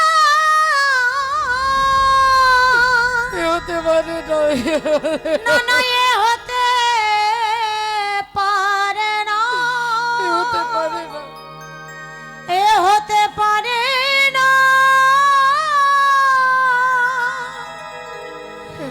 ওগো স্বামী গো। মাননীয় ভক্তমণ্ডলী, ভক্তিমতী মায়েরা, দেবী চিত্রাঙ্গদা আকুল প্রাণে চিৎকার করে বলে উঠলেন, স্বামী এ আপনি কি বলছেন স্বামী? অর্জুন বললেন, চিত্রাঙ্গদা সিঁদুরে হাত দিয়ে প্রতিজ্ঞা করে বলেছ আমি যা বলবো তাই করবে। এখন যদি কথা রাখতে না পারো তোমাকে বিধবা হতে হবে। না স্বামী। অর্জুন বললেন, আরেকটা কথা, আমি যে তোমার স্বামী এ কথা তুমি কাউকে বলতে পারবে না, এ কথা কাউকে বলতে পারবে না। সিঁদুরে হাত দিয়ে তিনি প্রতিজ্ঞাবদ্ধ, তাই সমস্ত দুঃখ যন্ত্রণা নীরবে তিনি মেনে নিলেন। অর্জুন ভোর না হতে তিনি এক পা দুপা করে হাঁটতে হাঁটতে চলে গেলেন। চিত্রাঙ্গদা দেবী একবারের জন্য বলতে পারলেন না যেটা বলবার জন্য তিনি ছুটে এসেছিলেন, যে তার গর্ভে সন্তান, তিনি অর্জুনের সন্তানের জননী হতে চলেছেন, এ কথা বলতে পারলেন না। শত দুঃখ শত ব্যথা ভেতরে রেখে তিনি ভেবেছিলেন আত্মহত্যা করবে, কিন্তু গর্ভে যে সন্তান আমি তো তাকে মারতে পারবো না। ভাগ্যের কি নিদারুণ পরিস্থিতি, আমি না পারলাম, না পারবো বাঁচতে, না পারবো মরতে। তাই হতাশায়, দুঃখে, জ্বালায়, যন্ত্রণায় এক একটা দিন পার করতে করতে সেই গর্ভের সন্তান জন্মগ্রহণ করলো, যার নাম হলো অর্জুন পুত্র বভ্রুবাহন। সেই বভ্রুবাহন ছোটবেলা থেকে সবাইকে দেখতে পায়, কিন্তু তার বাবাকে দেখতে পায় না। মা, আমার বাবা কোথায়? তিনি যে প্রতিজ্ঞাবদ্ধ, তাই ছেলেকে হাতে নাড়ু দিলে, বাতাসা দিলে ছেলে ভুলে যায়। ছেলে একটু একটু করে বড় হয়। ছেলে যখনই জিজ্ঞাসা করে, মা আমার বাবাকে, বাবা কোথায়? মা কি বলবে? মা কি বলবে? মায়ের যে বলার কোনো ভাষা নেই। ছেলেকে কোলে নিয়ে আদর করলে ছেলে ভুলে যায়, কিন্তু সেই ছেলে বড় হয়ে বাবার কাছে বাবার পরিচয় জানতে চায়। মা দুঃখে অভিমানে কেঁদে বলে উঠলো, যদি তোর বাবাকে দেখতে হয় তাহলে ঠাকুর ঘরে গিরিধারী গোপালকে গিয়ে জিজ্ঞাসা কর। ওই গিরিধারী গোপাল জানে তোর বাবাকে, তাই যা তাকে গিয়ে জিজ্ঞাসা কর। ছেলের সরলভাবে ভেবে নিলেন। তাহলে যখন গিরিধারী গোপাল জানে আমার বাবাকে, এতদিন আমি তোমাকে অনেক বিরক্ত করেছি মা, আমি কথা দিচ্ছি আজ থেকে তোমার কাছে জানতে চাইবো না। যদি বাবাকে জানতে হয় তাহলে সবার আগে আমি জগৎ পিতা গোবিন্দকে খুঁজে বার করব। আজ থেকে গোবিন্দকেই খুঁজে বার করব আমি। সেই ছেলে বব্রুবাহন বড় হলেন, রাজা হলেন মণিপুর রাজ্যের। আর সেই মণিপুর রাজ্যের রাজা বব্রুবাহন, যার রাজ্যের ওপর দিয়ে যুধিষ্ঠির অশ্বমেধ যজ্ঞের ঘোড়া পেরিয়ে যাচ্ছিলেন, সেই ঘোড়াটাকে ধরে তিনি নিয়ে আসছে তার মাকে দেখাবেন বলে। চিত্রাঙ্গদা দেবীকে ডাকলেন মা। মা আনন্দে ছুটে বেরিয়ে এসে দেখলেন আমার ছেলে অশ্বমেধ যজ্ঞের ঘোড়া ধরেছে। আমার ছেলে বীর পুত্র, তুই বীর, তুই যোদ্ধা, তুই পরাক্রমশালী, তাই অশ্বমেধ যজ্ঞের ঘোড়া তুই ধরেছিস। কিন্তু হ্যাঁ রে বাবা, যজ্ঞটা করছে কারা? মা, আমি তো নামটা বলতে পারবো না, তবে তাদের নাম লেখা আছে একটা তামার পাতাতে। ঘোড়াটার গলায় সুতো দিয়ে বাঁধা আছে। ওই তামার পাতাতে যারা যজ্ঞ করছে তাদের নাম লেখা আছে। দেখ তো বাবা কাদের নাম লেখা আছে।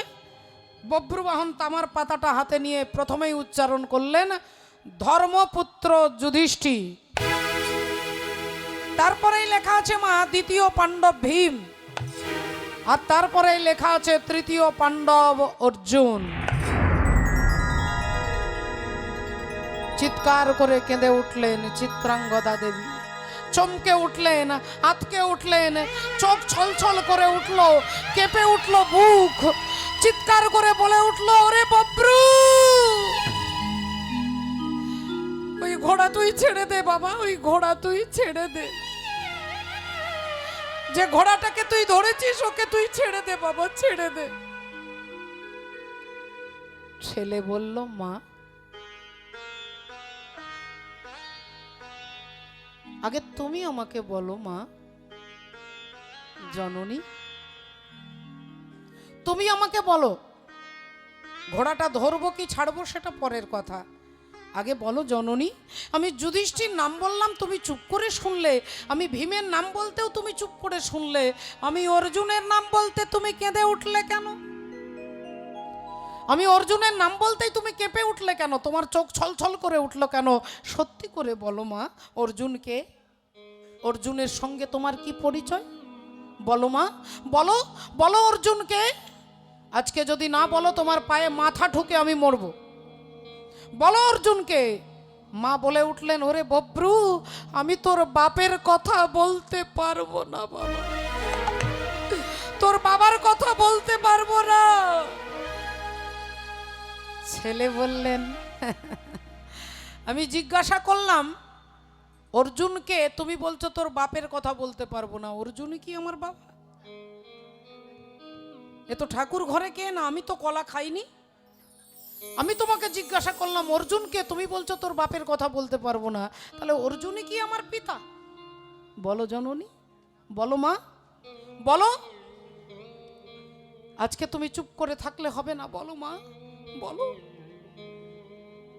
বুঝতে পেরেছি মা, তোমার ভেতরে কোনো অব্যক্ত বেদনা, কোনো ব্যথা, কোনো যন্ত্রণা রয়ে গেছে, তাই তুমি বলতে পারছো না, তাই তুমি বলতে পারছো না।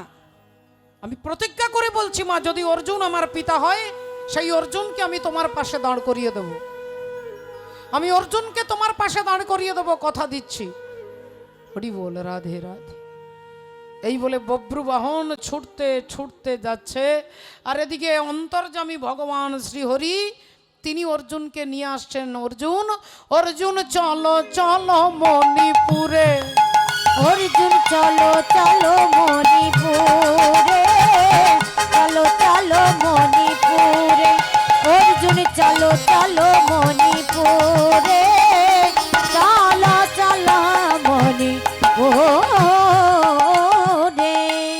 হ্যাঁ, আরে অশ্বমেধ যজ্ঞে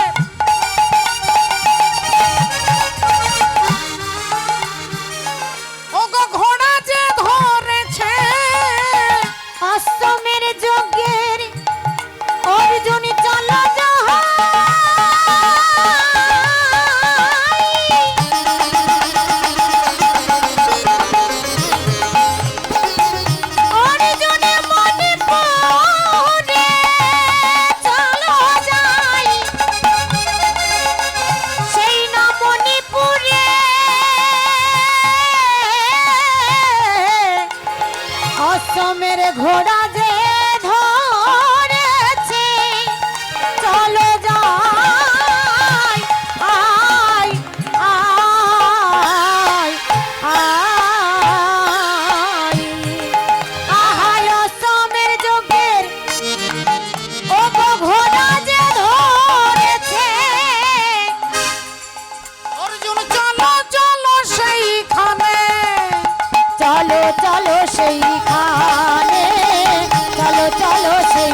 কৃষ্ণও আসবে, তাকেও দেখতে পাবো।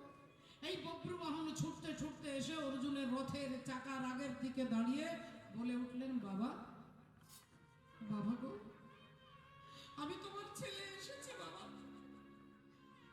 একবার আমাকে জড়িয়ে ধরে আলিঙ্গন করো।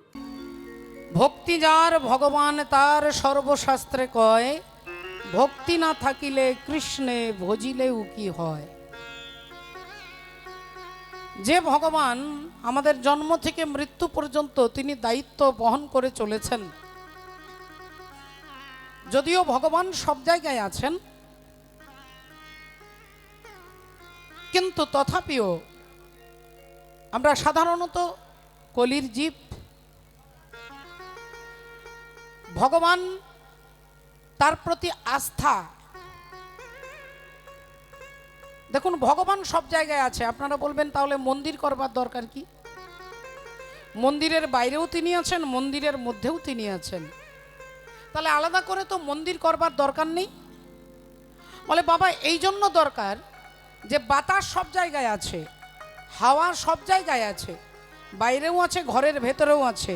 তাহলে আপনি আলাদা করে গ্রীষ্মকালে সিলিং ফ্যান চালিয়ে, ফ্যানটা চালিয়ে বাতাসটা নেন কেন? বাতাস তো সামনেও আছে, পেছনেও আছে, ঘরেও আছে, বাইরেও আছে।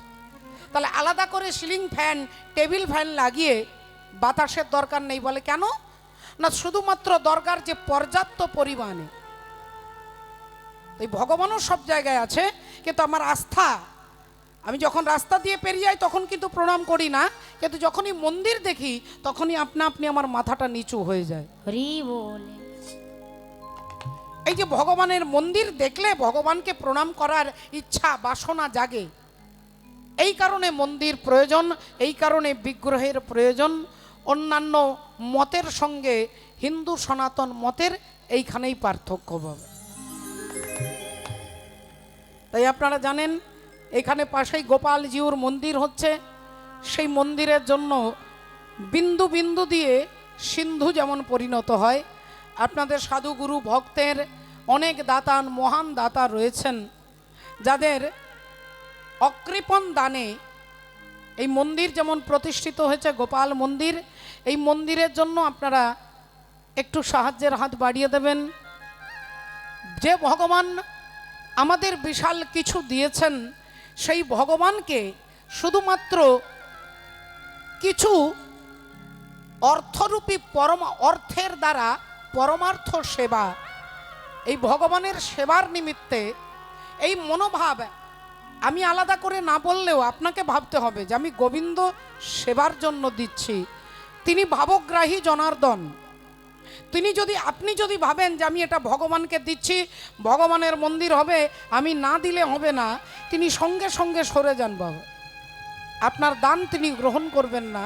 আর যদি ভাবেন যে ভগবত চরণে আমি নিবেদন করলাম, ভগবান আপনার দান অন্তর্যামী, আপনার অন্তরের ভাব জেনে তিনি গ্রহণ করেন। তাই বেশি কিছু নয়, আলাদা কিছু নয়। বাবারা যাবেন ভিক্ষার আঁচল নিয়ে, আপনারা যতটুকু পারবেন নরনারায়ণ ভক্তের সেবায়, গৌর গোবিন্দের সেবার নিমিত্তে সাহায্য করবেন। শ্রী গুরু নিতাই গৌর প্রেমানন্দে। হরি বল। আর কবে নিতাই চাঁদ করুণা করিবে, সংসার বাসনা মোর কবে তুচ্ছ হবে। এই যে আমরা যাচ্ছি আর আসছি, যাচ্ছি আর আসছি, যাচ্ছি আর আসছি, দেখুন কর্ম আর বিকর্ম, কর্ম আর বিকর্ম, কর্মের সঙ্গে যখন ধর্ম যোগ হয় তখন তাকে কর্ম বলে বাবা।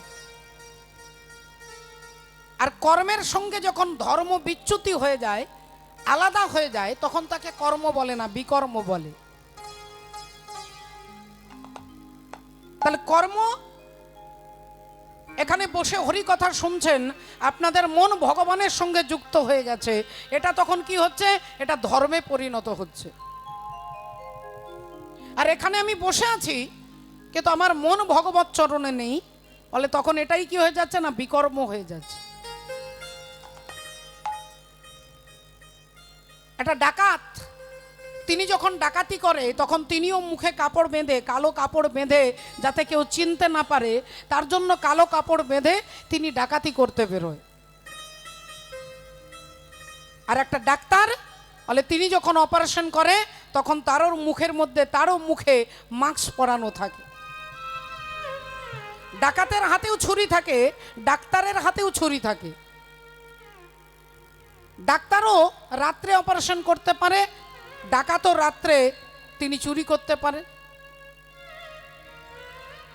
ডাকাত যখন ছুরি চালায় আর ডাক্তার যখন ছুরি চালায়, এই দুটোর মধ্যে পার্থক্য কি না? ডাক্তার যখন ছুরি চালায় তখন খুন করবার বাসনা নিয়ে, হত্যা করবার মানসিকতা নিয়ে তিনি ছুরি চালায় পেটের মধ্যে। আর ডাক্তার যখন ছুরি চালায় তখন তাকে বাঁচানোর জন্য ছুরি চালায়। একজন হত্যা করবার জন্য ছুরি চালাচ্ছেন, একজন রুগীকে সুস্থ করবার জন্য অপারেশন করছেন। এই দেখুন, তাহলে দুজনের কাজটা দেখতে একই রকম। এরও মুখে কাপড় বাঁধা, এনারও মুখে কাপড় বাঁধা। ইনিও পেটে ছুরি দিচ্ছেন, ইনিও পেটে ছুরি দিচ্ছেন, কিন্তু এনার ভাবনা কি? একজনকে হত্যা করবো, আর এনার ভাবনা একজনকে বাঁচাবো। এই দেখুন, কাজটা আলাদা হয়ে গেল। এনা বাঁচানোর জন্য ধর্মযুক্ত, তাই এনা এটা হয়ে গেল কর্ম, আর ওটা হয়ে গেল কি না? ওটা হয়ে গেল বিকর্ম। তেমনি ভগবানের নাম, ভগবানের সেবা, ভগবানের কীর্তন, এই কীর্তনের সঙ্গে যদি ভক্তি যুক্ত হয় তাহলে ভগবান সেই ভক্তিতে তিনি বাধা পড়ে যায় বাবা। আর যখনই আমি ভাববো যে আমি আমার একটা স্বার্থের জন্য, আমার একটা ছেলে, একটা নাতি, একটা নাতনি, ছেলের চাকরি, যখনই এই বাসনা যুক্ত হয়ে যায় তখন সেটা ধর্ম হচ্ছে না, সেটা সাংসারিক কামনা বাসনা হয়ে যায়। হরি বল।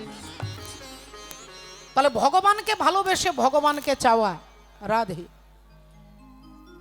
তাকে ভালোবেসে তাকে চাওয়া, তারই নাম হচ্ছে প্রেম, তারই নাম হচ্ছে ভক্তি। সেই ভক্তি প্রদান করতে আমার নিতাই গৌর সুন্দর তিনি করুণা করে নেমে এলেন। ওরে প্রেম নিবিয়াই, ওরে প্রেম নিবিয়াই বদন ভরে, বলে রে হরি না।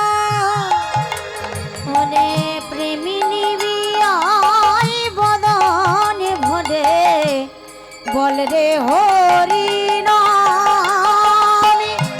প্রেমী নিবিয়াই বদন ভরে, বলে না হরি নাম। এ প্রেমে ছিল ব্রজের বাঁকা,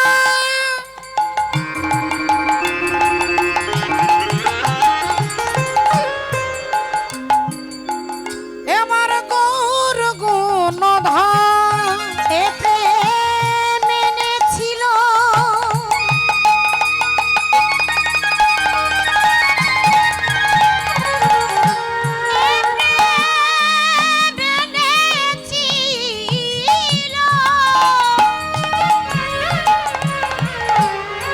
ব্রজের বাঁকা,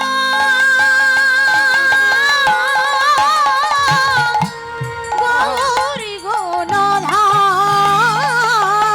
ওরে প্রেম নিবিয়াই বদন ভরে, বলে রে হরি না।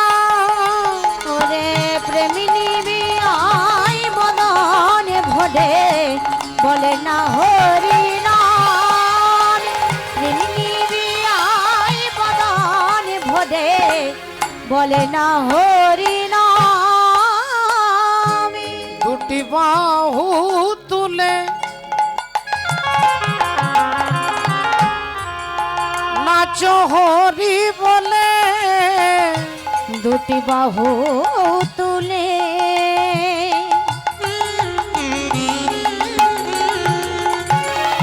নাচ হরি বলে। দুটি বাহু তুলে নাচো হরি বলে, দুটি বাহু তুলে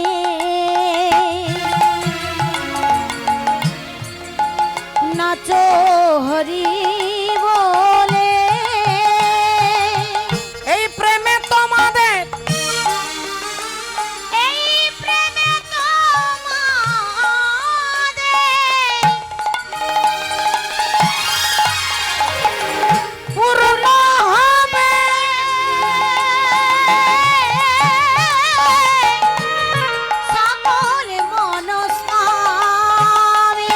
ওরে প্রেম নিবি আই মদন ভরে বলে রে হরি না। ওরে প্রেমিনী বিয়াই মদন ভরে বলে না হরি নাম। প্রেমিনী বিয়াই মদন ভরে বলে না হরি নাম। একবার বলে না হরি নাম, একবার বলে না হরি নাম, একবার বলে না হরি নাম। হরের নাম হরের নামৈব কেবলম কলো নাস্তেব নাস্তেব নাস্তেব গতিরন্যথা। ভগবানের নাম ছাড়া গতি নেই বাবা। ভগবানের নাম বাদ দিয়ে আর আপনি অনেক কিছু করছেন, বলে ব্যর্থ হয়ে যাবে। ভগবানের নামকে বাদ দিয়ে আপনি অনেক কিছু করছেন, বলে আপনার করাটা সার্থক হবে না। আচ্ছা, যদি বিচার করে দেখেন, একটু ভালো করে ভাবুন, আমরা রাবণকে যে দৃষ্টিভঙ্গিতে দেখি, রাবণ হচ্ছে একজন বিশুদ্ধ ব্রাহ্মণ বাড়ির ছেলে, ব্রাহ্মণ ঘরের ছেলে, পুলস্ত ঋষি, পুলস্ত ঋষির নাতি। ঋষি পুলস্তের পুত্র হচ্ছে বিশ্বশ্রবা, আর বিশ্বশ্রবা মুনির পুত্র হচ্ছে রাবণ। তাহলে বংশ পরিচয় দিক থেকে রাবণ রাজা শ্রেষ্ঠের মধ্যে আছে। আচ্ছা, যদি তার কোয়ালিটি দেখেন, কোয়ালিফিকেশন দেখেন, তাহলে তিনি 4টে বেদ মুখস্থ করেছে, যা কেউ কারোর পক্ষে সম্ভব নয়। ঋক, সাম, যজু, অথর্ব, এই 4টে বেদ যার মুখস্থ, তিনি হচ্ছেন রাবণ রাজা। বলে পাণ্ডিত্যে তার কাছে কেউ দাঁড়াতে পারবে না। আচ্ছা, ক্ষমতায় যদি দেখেন, তাহলে গোটা কৈলাস পর্বতটাকে যিনি বাঁ হাত দিয়ে তুলে দিতে পারেন, তার ক্ষমতাও কম নেই। আচ্ছা, তিনি দেখতে কত সুন্দর, বলে বড় বড় অপ্সরা, অপূর্ব সুন্দরী যারা, তারা তপস্যা করছে রাবণকে স্বামী রূপে পাওয়ার জন্য। অপ্সরাগণ তপস্যা করছেন যে রাবণ একবার আমাদের দিকে তাকাবে, রাবণ এত সুন্দর দেখতে। আমরা টিভিতে সিরিয়ালে বিভিন্নভাবে রাবণের চেহারাটাকে একটু বিকৃত করে দেখানো হয়, কারণ তিনি রাক্ষস তো। কিন্তু বাল্মীকি মুনির রামায়ণ বলছে রাবণ অপূর্ব সুন্দর দেখতে। তাহলে রাবণের কোয়ালিটি আছে, রাবণের ক্ষমতা আছে, রাবণের পাণ্ডিত্য আছে, রাবণের ঐশ্বর্য যদি বিচার করে দেখেন, তাহলে যার প্রতিটা ইট সোনা দিয়ে তৈরি, স্বর্ণ লঙ্কার অধিপতি রাবণ। একটা বিশাল ইউনিভার্সিটি যার আন্ডারে চলে, ভোর 3:30 থেকে উঠে সব বেদ উচ্চারণ করে, বেদ পাঠ করে। সেই বাল্মীকি রামায়ণ রাবণকে কি বলছেন না, রাক্ষস বলছেন। তাহলে যার এতগুলো কোয়ালিটি, তথাপিও তাকে রাক্ষস বলছেন কেন না, তার মধ্যে সব কিছু আছে, কিন্তু যেটা থাকার কথা নয় সেটা বেশি পরিমাণে আছে, আর সেটা হচ্ছে অহংকার। জ্ঞান যদি অপরের জন্য হয়, জ্ঞান যদি 10,000 ভক্ত শ্রোতাদেরকে শোনানোর জন্য হয়, জ্ঞান যদি নিজের জন্য না হয়, তাহলে ওই জ্ঞানই একদিন আপনাকে ধ্বংস করে দেবে, ওই জ্ঞানই আপনাকে একদিন বিনাশ করবে। রাবণ পাণ্ডিত্যতা তার মধ্যে ছিল, কিন্তু সেই পাণ্ডিত্য তার নিজের প্রতি তিনি একবারও প্রতিফলিত করেননি। সেই রাবণের দরবারে, রাবণের লঙ্কাতে হনুমান এসে প্রবেশ করেছেন। হনুমান প্রবেশ করেছেন, হনুমান চিন্তা করছেন মা সীতা কোথায় আছে, অশোক বনে, তাই চারিদিকে খুঁজছে, চারিদিকে ছুটছে, আর এদিকে রাবণের লোকজন ছুটছে হনুমানের পেছনে। এখন হনুমান যখন বিশাল বিশাল তাণ্ডব শুরু করেছে, লোকজন এসে রাবণকে বলছেন, মহারাজ, একজনকে হনুমান এসেছেন, এই লঙ্কাতে উৎপাত শুরু করেছে। তা বললেন, এক কাজ কর না, তার হাতে কি অস্ত্রশস্ত্র আছে, তীর ধনুক আছে, তলোয়ার আছে, গদা আছে? বললেন, না, কিচ্ছু নেই। বলে, তাহলে তো কোনো ব্যাপারই নয়। বললেন, মহারাজ, গদা থাকলে গদাতে কজনকে মারবেন? একটা গদাতে একবারে একজনকে মারবেন। কিন্তু যে হনুমান এসেছেন, তিনি গদা দিয়ে মারছে না, বড় বড় হাতিগুলোকে তুলছে আর হাতি ছুঁড়ে মারছে, ঘোড়াগুলোকে তুলছে, ঘোড়া ছুঁড়ে মারছে। তাহলে একটা হাতি যদি ছুঁড়ে মারে সেই হাতির তলায় কতগুলো লোক একসঙ্গে মরবে? বললেন তাহলে এক কাজ কর, সামনের দিক থেকে যাস না, পেছন দিক থেকে যা, পেছনে গিয়ে অ্যাটাক কর। বললেন মহারাজ সামনে গেলে তো তাও বাঁচার উপায় আছে, কিন্তু পেছনে গেলে বাঁচার আর উপায় নেই। কেন? বলে পেছনে তার লেজ আছে, আর ওই লেজ ধরে ধরছে আর হরি বল রাধে রাধে হরি বল মাটিতে আছাড় দিয়ে মারছে। ভক্তমণ্ডলী, ভক্তিমতী মায়েরা, রাবণ বললেন তোদের দ্বারা হবে না, অমর সেনা দিয়ে কাজ করতে হবে, যারা মরবে না তাদেরকে পাঠাও। অমর সেনা যারা যারা মরবে না তাদেরকে দিয়ে পাঠিয়েছে হনুমানকে আক্রমণ করবার জন্য। এবার যারা অমর তারা মনে মনে চিন্তা করছে, হনুমানের সঙ্গে লড়াই করতে করতে ভাবছে যদি আমরা মরে যেতাম ভালো হতো, যদি আমরা মরতে পারতাম ভালো হতো। হনুমান ল্যাজ দিয়ে তাদেরকে কোথায় পাঠাচ্ছে না, এমন উপরে তুলে দিয়েছে যেখানে মধ্যাকর্ষণ শক্তির কোনো আকর্ষণ নেই। এমন উপরে তুলে দিয়েছে না নিচে পড়ছে না উপরে যাচ্ছে, ছুটছে সব। ইউটিউব চ্যানেল যারা যারা ক্যামেরা করছে তারা ছুটছেন, মহারাজ মহারাজ ওই হনুমানের সঙ্গে পারছি না, ওই বাঁদরের সঙ্গে পারছি না। বলে অমর সেনাদেরকে পাঠিয়েছিলাম, তারা কি করলো? বলে দেখেছি তাদেরকে ওপরে যেতে, কিন্তু আর নিচে নামতে দেখিনি মহারাজ। হরি বল। বললেন তাহলে এবার আমি যাব। রাবণ আসছেন, আর রাবণ বললেন ওর লেজটারই যখন এত ক্ষমতা, ওর লেজটা ধরে ছিঁড়ে দেবো, লেজটা ধরে ছিঁড়ে দেবো। দেখুন লেজ হচ্ছে কি না, লেজ হচ্ছে ভক্তের প্রতিষ্ঠা, হনুমানের প্রতিষ্ঠা। কিন্তু প্রতিষ্ঠা হনুমানের আগে নয়, হনুমানের পেছনে আছে। লেজটা যদি প্রতিষ্ঠা হয় তাহলে হনুমানের পেছনে লেজ। আমরা কি করি না, আমরা প্রতিষ্ঠার পেছনে ছুটি, প্রতিষ্ঠার পেছনে ছুটছি। একবার যদি বাইরে কীর্তন করি, সব জায়গায় প্রচার করছি আমি হরি বল, বিদেশ থেকে কীর্তন করে আসছি, এর মানেটা কি না, আমার প্রতিষ্ঠা, আমি প্রতিষ্ঠার পেছনে ছুটছি, আর হনুমানের পেছনে প্রতিষ্ঠা যাচ্ছে। বল হনুমান প্রতিষ্ঠার পেছনে যাননি, হনুমানের পেছনে প্রতিষ্ঠা ছুটছে। রাবণ বললেন ওর প্রতিষ্ঠাটাকেই নষ্ট করে দেব, হিংসা হিংসা রাধে রাধে। কি করে ওকে টেনে নামানো যায়? প্রতিষ্ঠাকেই ছিঁড়ে দেবো। এই হনুমানের লেজটা ধরে রাবণ ধরেছে শক্ত করে, আর যেই ধরেছে অমনি হনুমান ওপরের দিকে উঠে গেছে। এমন ওপরে উঠেছে যে রাবণ ভাবছিলেন হনুমানের লেজটা ছিঁড়ে দেবে, সেই রাবণ তখন শিব ঠাকুরকে ডাকছে, বাবা যেন লেজটা না ছিঁড়ে যায়, লেজটা যেন না ছিঁড়ে যায়, কারণ এবার লেজ ধরে সে ঝুলছে। এবার লেজ ধরে যখন ঝুলছে তখন ঠাকুরকে ডাকছে যে যেন লেজটা না ছুড়ে যায়, ছিঁড়ে গেলে আমিও পড়বো, আমিও মরবো। হরি বল রাধে।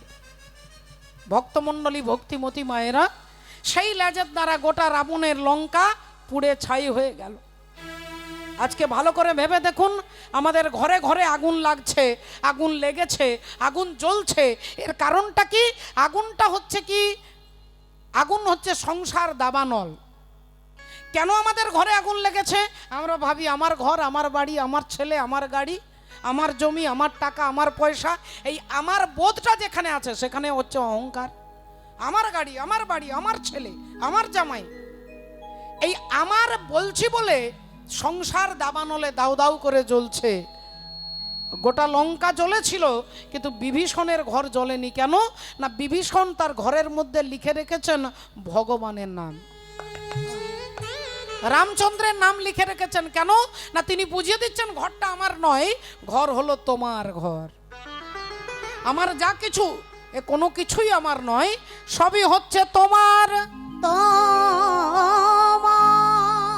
তাহলে আপনি যদি ভাবেন যে ঘর আমার নয়, ঘর তোমার, ছেলে তোমার, নাতি তোমার, জামাই তোমার, আপনার ঘরে অশান্তির আগুন কখনো জ্বলতে পারবে না। বাবা, দাবানলটা জ্বলে কারণ আমাদের কোথাও একটা অহংকার বোধ আছে। এই অহং বোধটা থেকেই অশান্তির দাবানল জ্বলছে। এই দাবানলটাকে নির্বাপন করতে এলেন কে না, চৈতন্য ভগবান এলেন। তব কথামৃতম তপ্ত জীবনম, হরি বল। ভগবানের নামের দ্বারা আগুনকে নির্বাপিত, নেভানোর জন্য চৈতন্য ভগবান কি দিলেন? বললেন জল দিয়ে গেলাম। জলটা কিসের জল না, ভক্ত যদি একবার দুহাত তুলে কেঁদে কেঁদে ভগবানকে ডাকতে পারে, বলে সেই নয়নের জলে অশান্তির দাবানল নিভে যাবে বলে। হরি হরি বল হাসি মাখা বদনে আর ছল ছল নয়নে ও গো আনন্দ কাননে মন ভ্রময় নিবার। একবার হরি বল মনে রে আমার হরি একবার হরি বল হরি বল মনি রে আমার একবার হরি বল মনি রে আমার একবার হরি বল মনি রে আমার হাসি মাখা বদনে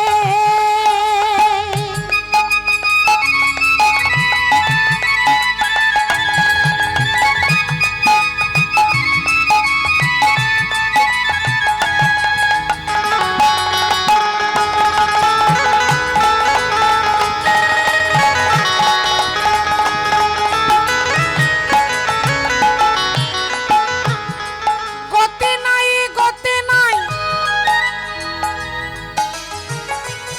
এই হরি নাম ছাড়া কণ্ঠ ভরিয়া গাও হয়ে আত্মহারা।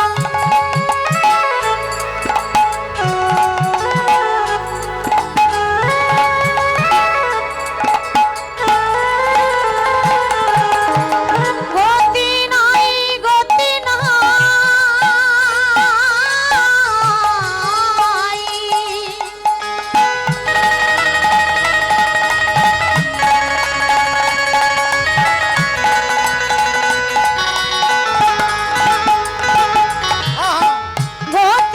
নাই গতি নাই এই হরি নামে ছাড়া কণ্ঠ ভরিয়া গাও হয়ে আত্মহারা। বলি ওই দেখো শ্মশানে কিবা রাত্রি দিনে ওই দেখো শ্মশানে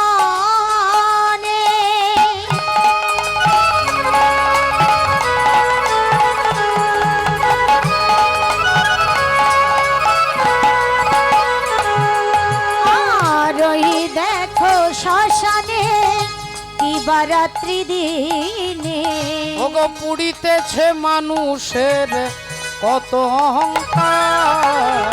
হরি বল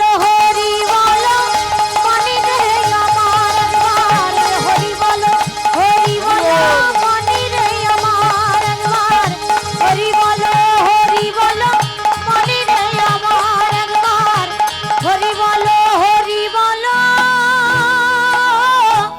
ও মনি রে আমার।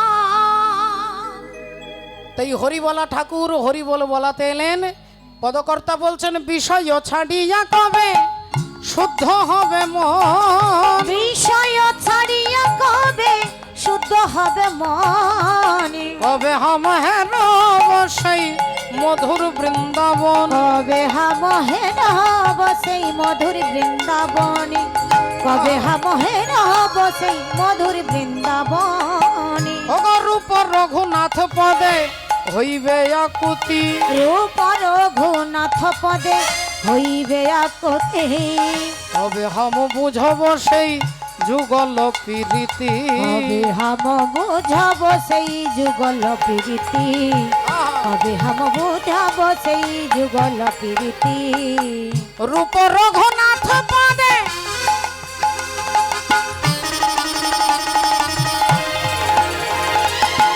রহু মরে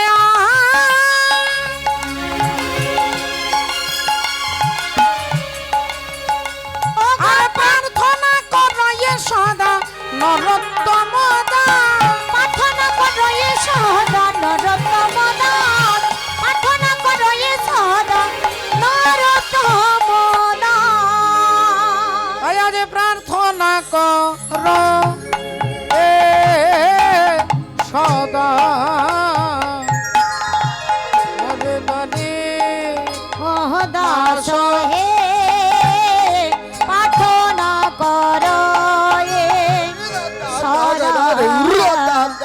নরোত্তম ও দাস হে কোন কোন পাঠন কোন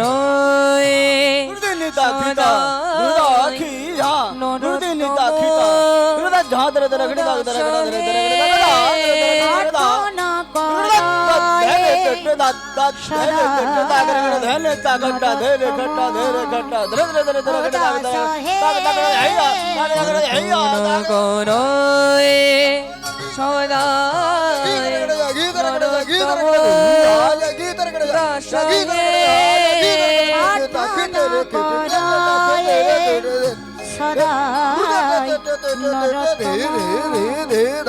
ও দাস হে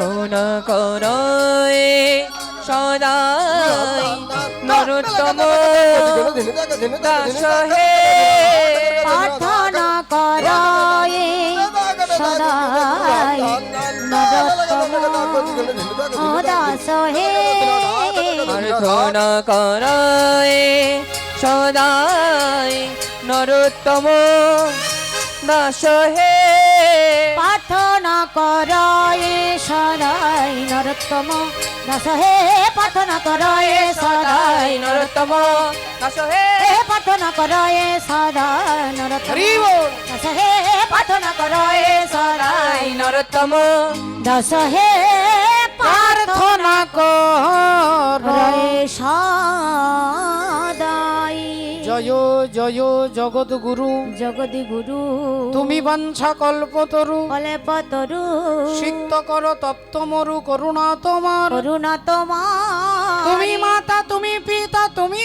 জগতের ত্রাতা ত্রাতা কেহ নাই তোম ভিন্ন ইয়ার। কেহ নাই তোমা ভিন্ন আয়া। সকলে চরণে আমার কোটি কোটি দণ্ডবত প্রণাম জানিয়ে এতক্ষণ মহাপ্রভু চরণাশ্রয় করেছিলাম। আমরা শুনব যে পবিত্র ভক্তের কথা, যে ভগবানের কথা, যার গুণানুকীর্তন আমরা শুনব। সেই ভগবানের চরণে যাওয়ার পূর্বে আমরা একটু ভজনের মধ্য দিয়ে ভজন রাজ্যে যাব। একবার সবাই মিলে বলবো, বলো ভগবান কৃষ্ণচন্দ্র কি জয় বলো, রাধা রানী কি জয় बोलिए भागवत महापुराण की জয় अनंत कोटि भक्त वृंद की জয় निताई गौर सीतानाथ প্রেমানন্দে হরি বল। जय राधे हरि बोल। सारे गा पदा नि दा प ग रे ग म ग रे गा गा गा सारे गा प ग रे स नि रे स नि परि रे व प धा प म ग रे स नि रे स। रंग दे चुनरिया रंग दे चुनरिया रंग दे चुनरिया और रंग दे रंग दे रंग दे रंग दे रंग दे रंग दे रंग दे रंग दे और रंग दे चुनरिया।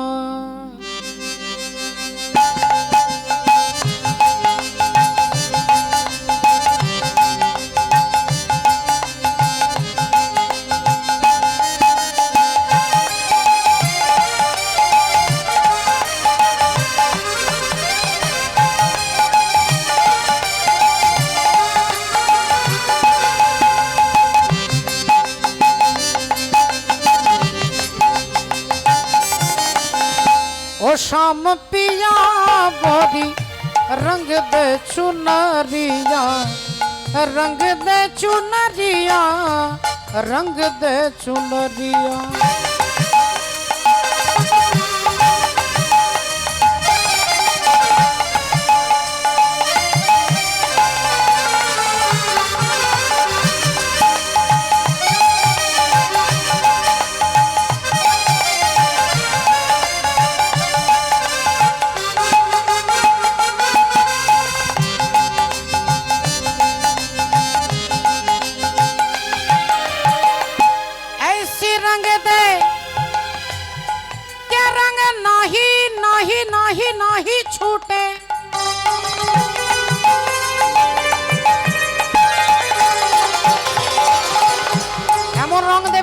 কাপড় থেকে উঠবে না।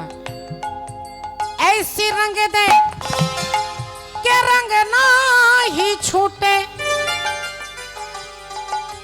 ओ धोबिया धोए चाहे, धोबिया धोए चाहे, ये सारी उमरिया ओ शाम पिया बोरी रंग दे चुनरिया।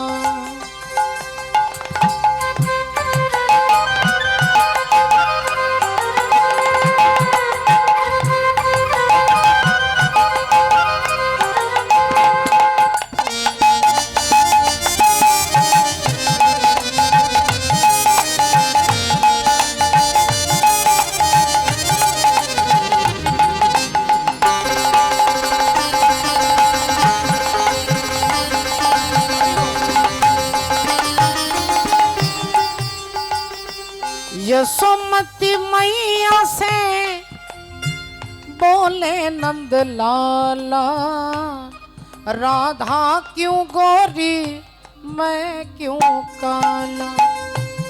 यशोमती मैया से बोले नंद लाला, राधा क्यों गोरी मैं क्यों काला।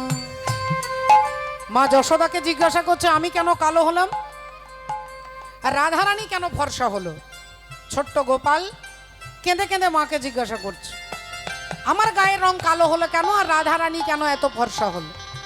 মা কি বলবে এর উত্তর? কোনো ছেলে যদি মাকে জিজ্ঞাসা করে আমি কালো হলাম কি করে, মা কি বলবে? মা তখন চিন্তা করছে কি বলে গোপালকে শান্ত করা যায়। মা বুদ্ধি করে বলছে, বলি মুস্কাती मैया सुन मेरे प्यारे, बोली मुस्काती मैया सुन मेरे प्यारे, कारी आधी यारी आधी रात को तू आए। তুই রাত্রিবেলায় হয়েছিস আর রাত্রিবেলা হচ্ছে ঘোর অন্ধকার কালো, তাই রাত্রে হয়েছিস বলে তোর গায়ের রং কালো হলো। আর রাধারানী দিনের বেলায় হয়েছে তাই তিনি সূর্যের আলোতে তার সোনার মতো গায়ের রং হয়েছে। ছেলেকে সান্ত্বনা দিচ্ছে, কারি আধি আরি আধি রাত কত আয়ে, কালি নয়নওয়ালি ने यूं हो, काली नयनवाली ने यूं ऐसा जादू डारा इसलिए काला। और रंग दे रंग दे रंग दे रंग दे रंग दे रंग दे रंग दे रंग दे रंग दे चुनरिया।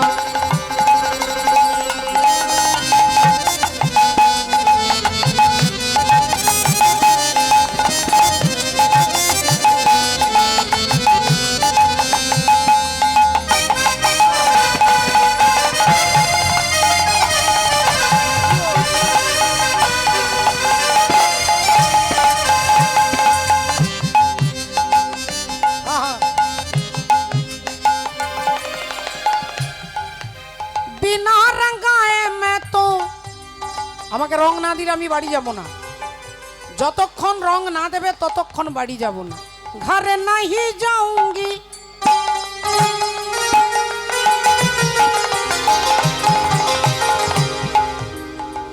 बिना रंगाए मैं तो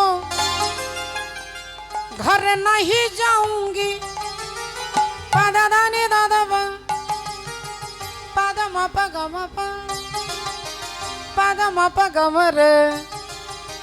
गमरे गजनी सा सरे गम पापा धाबा मगा पापा रे गम पा धा धा धाबा मगा पापा निजा जा निजा जा निजा निजा जा निजा जा निजा निजा जा निजा जा निजा जा निजा जा निजा निजा गा रे निजा गा रे निजा गा रे रे ममा गमा ma pa da ni da pa ma pa ga re ga za re ni za da ni za ga।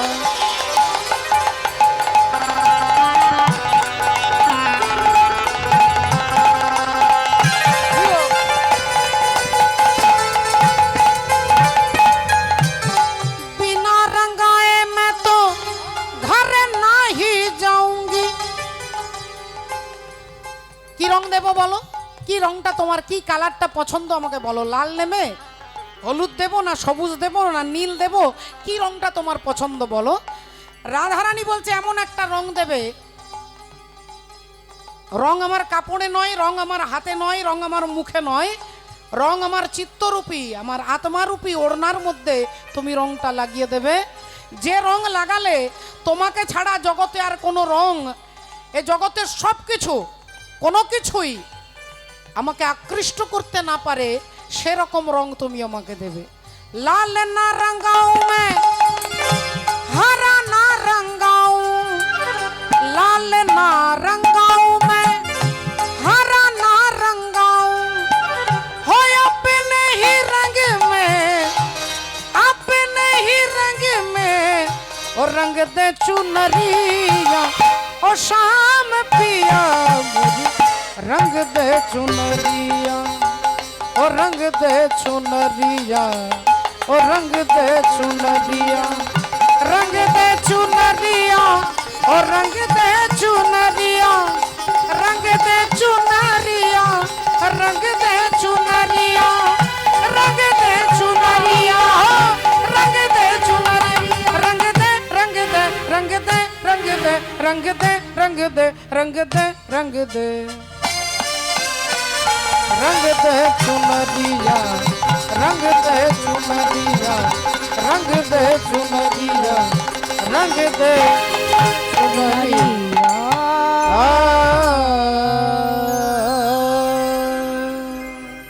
Shri Guru Nitai Gour প্রেমানন্দে। হরি হরি বল। সকলে চরণে দণ্ডবত প্রণাম জানিয়ে হরি বল। অনেক ভক্তের ইচ্ছা হয়েছে মহাভারত থেকে, মহাভারতের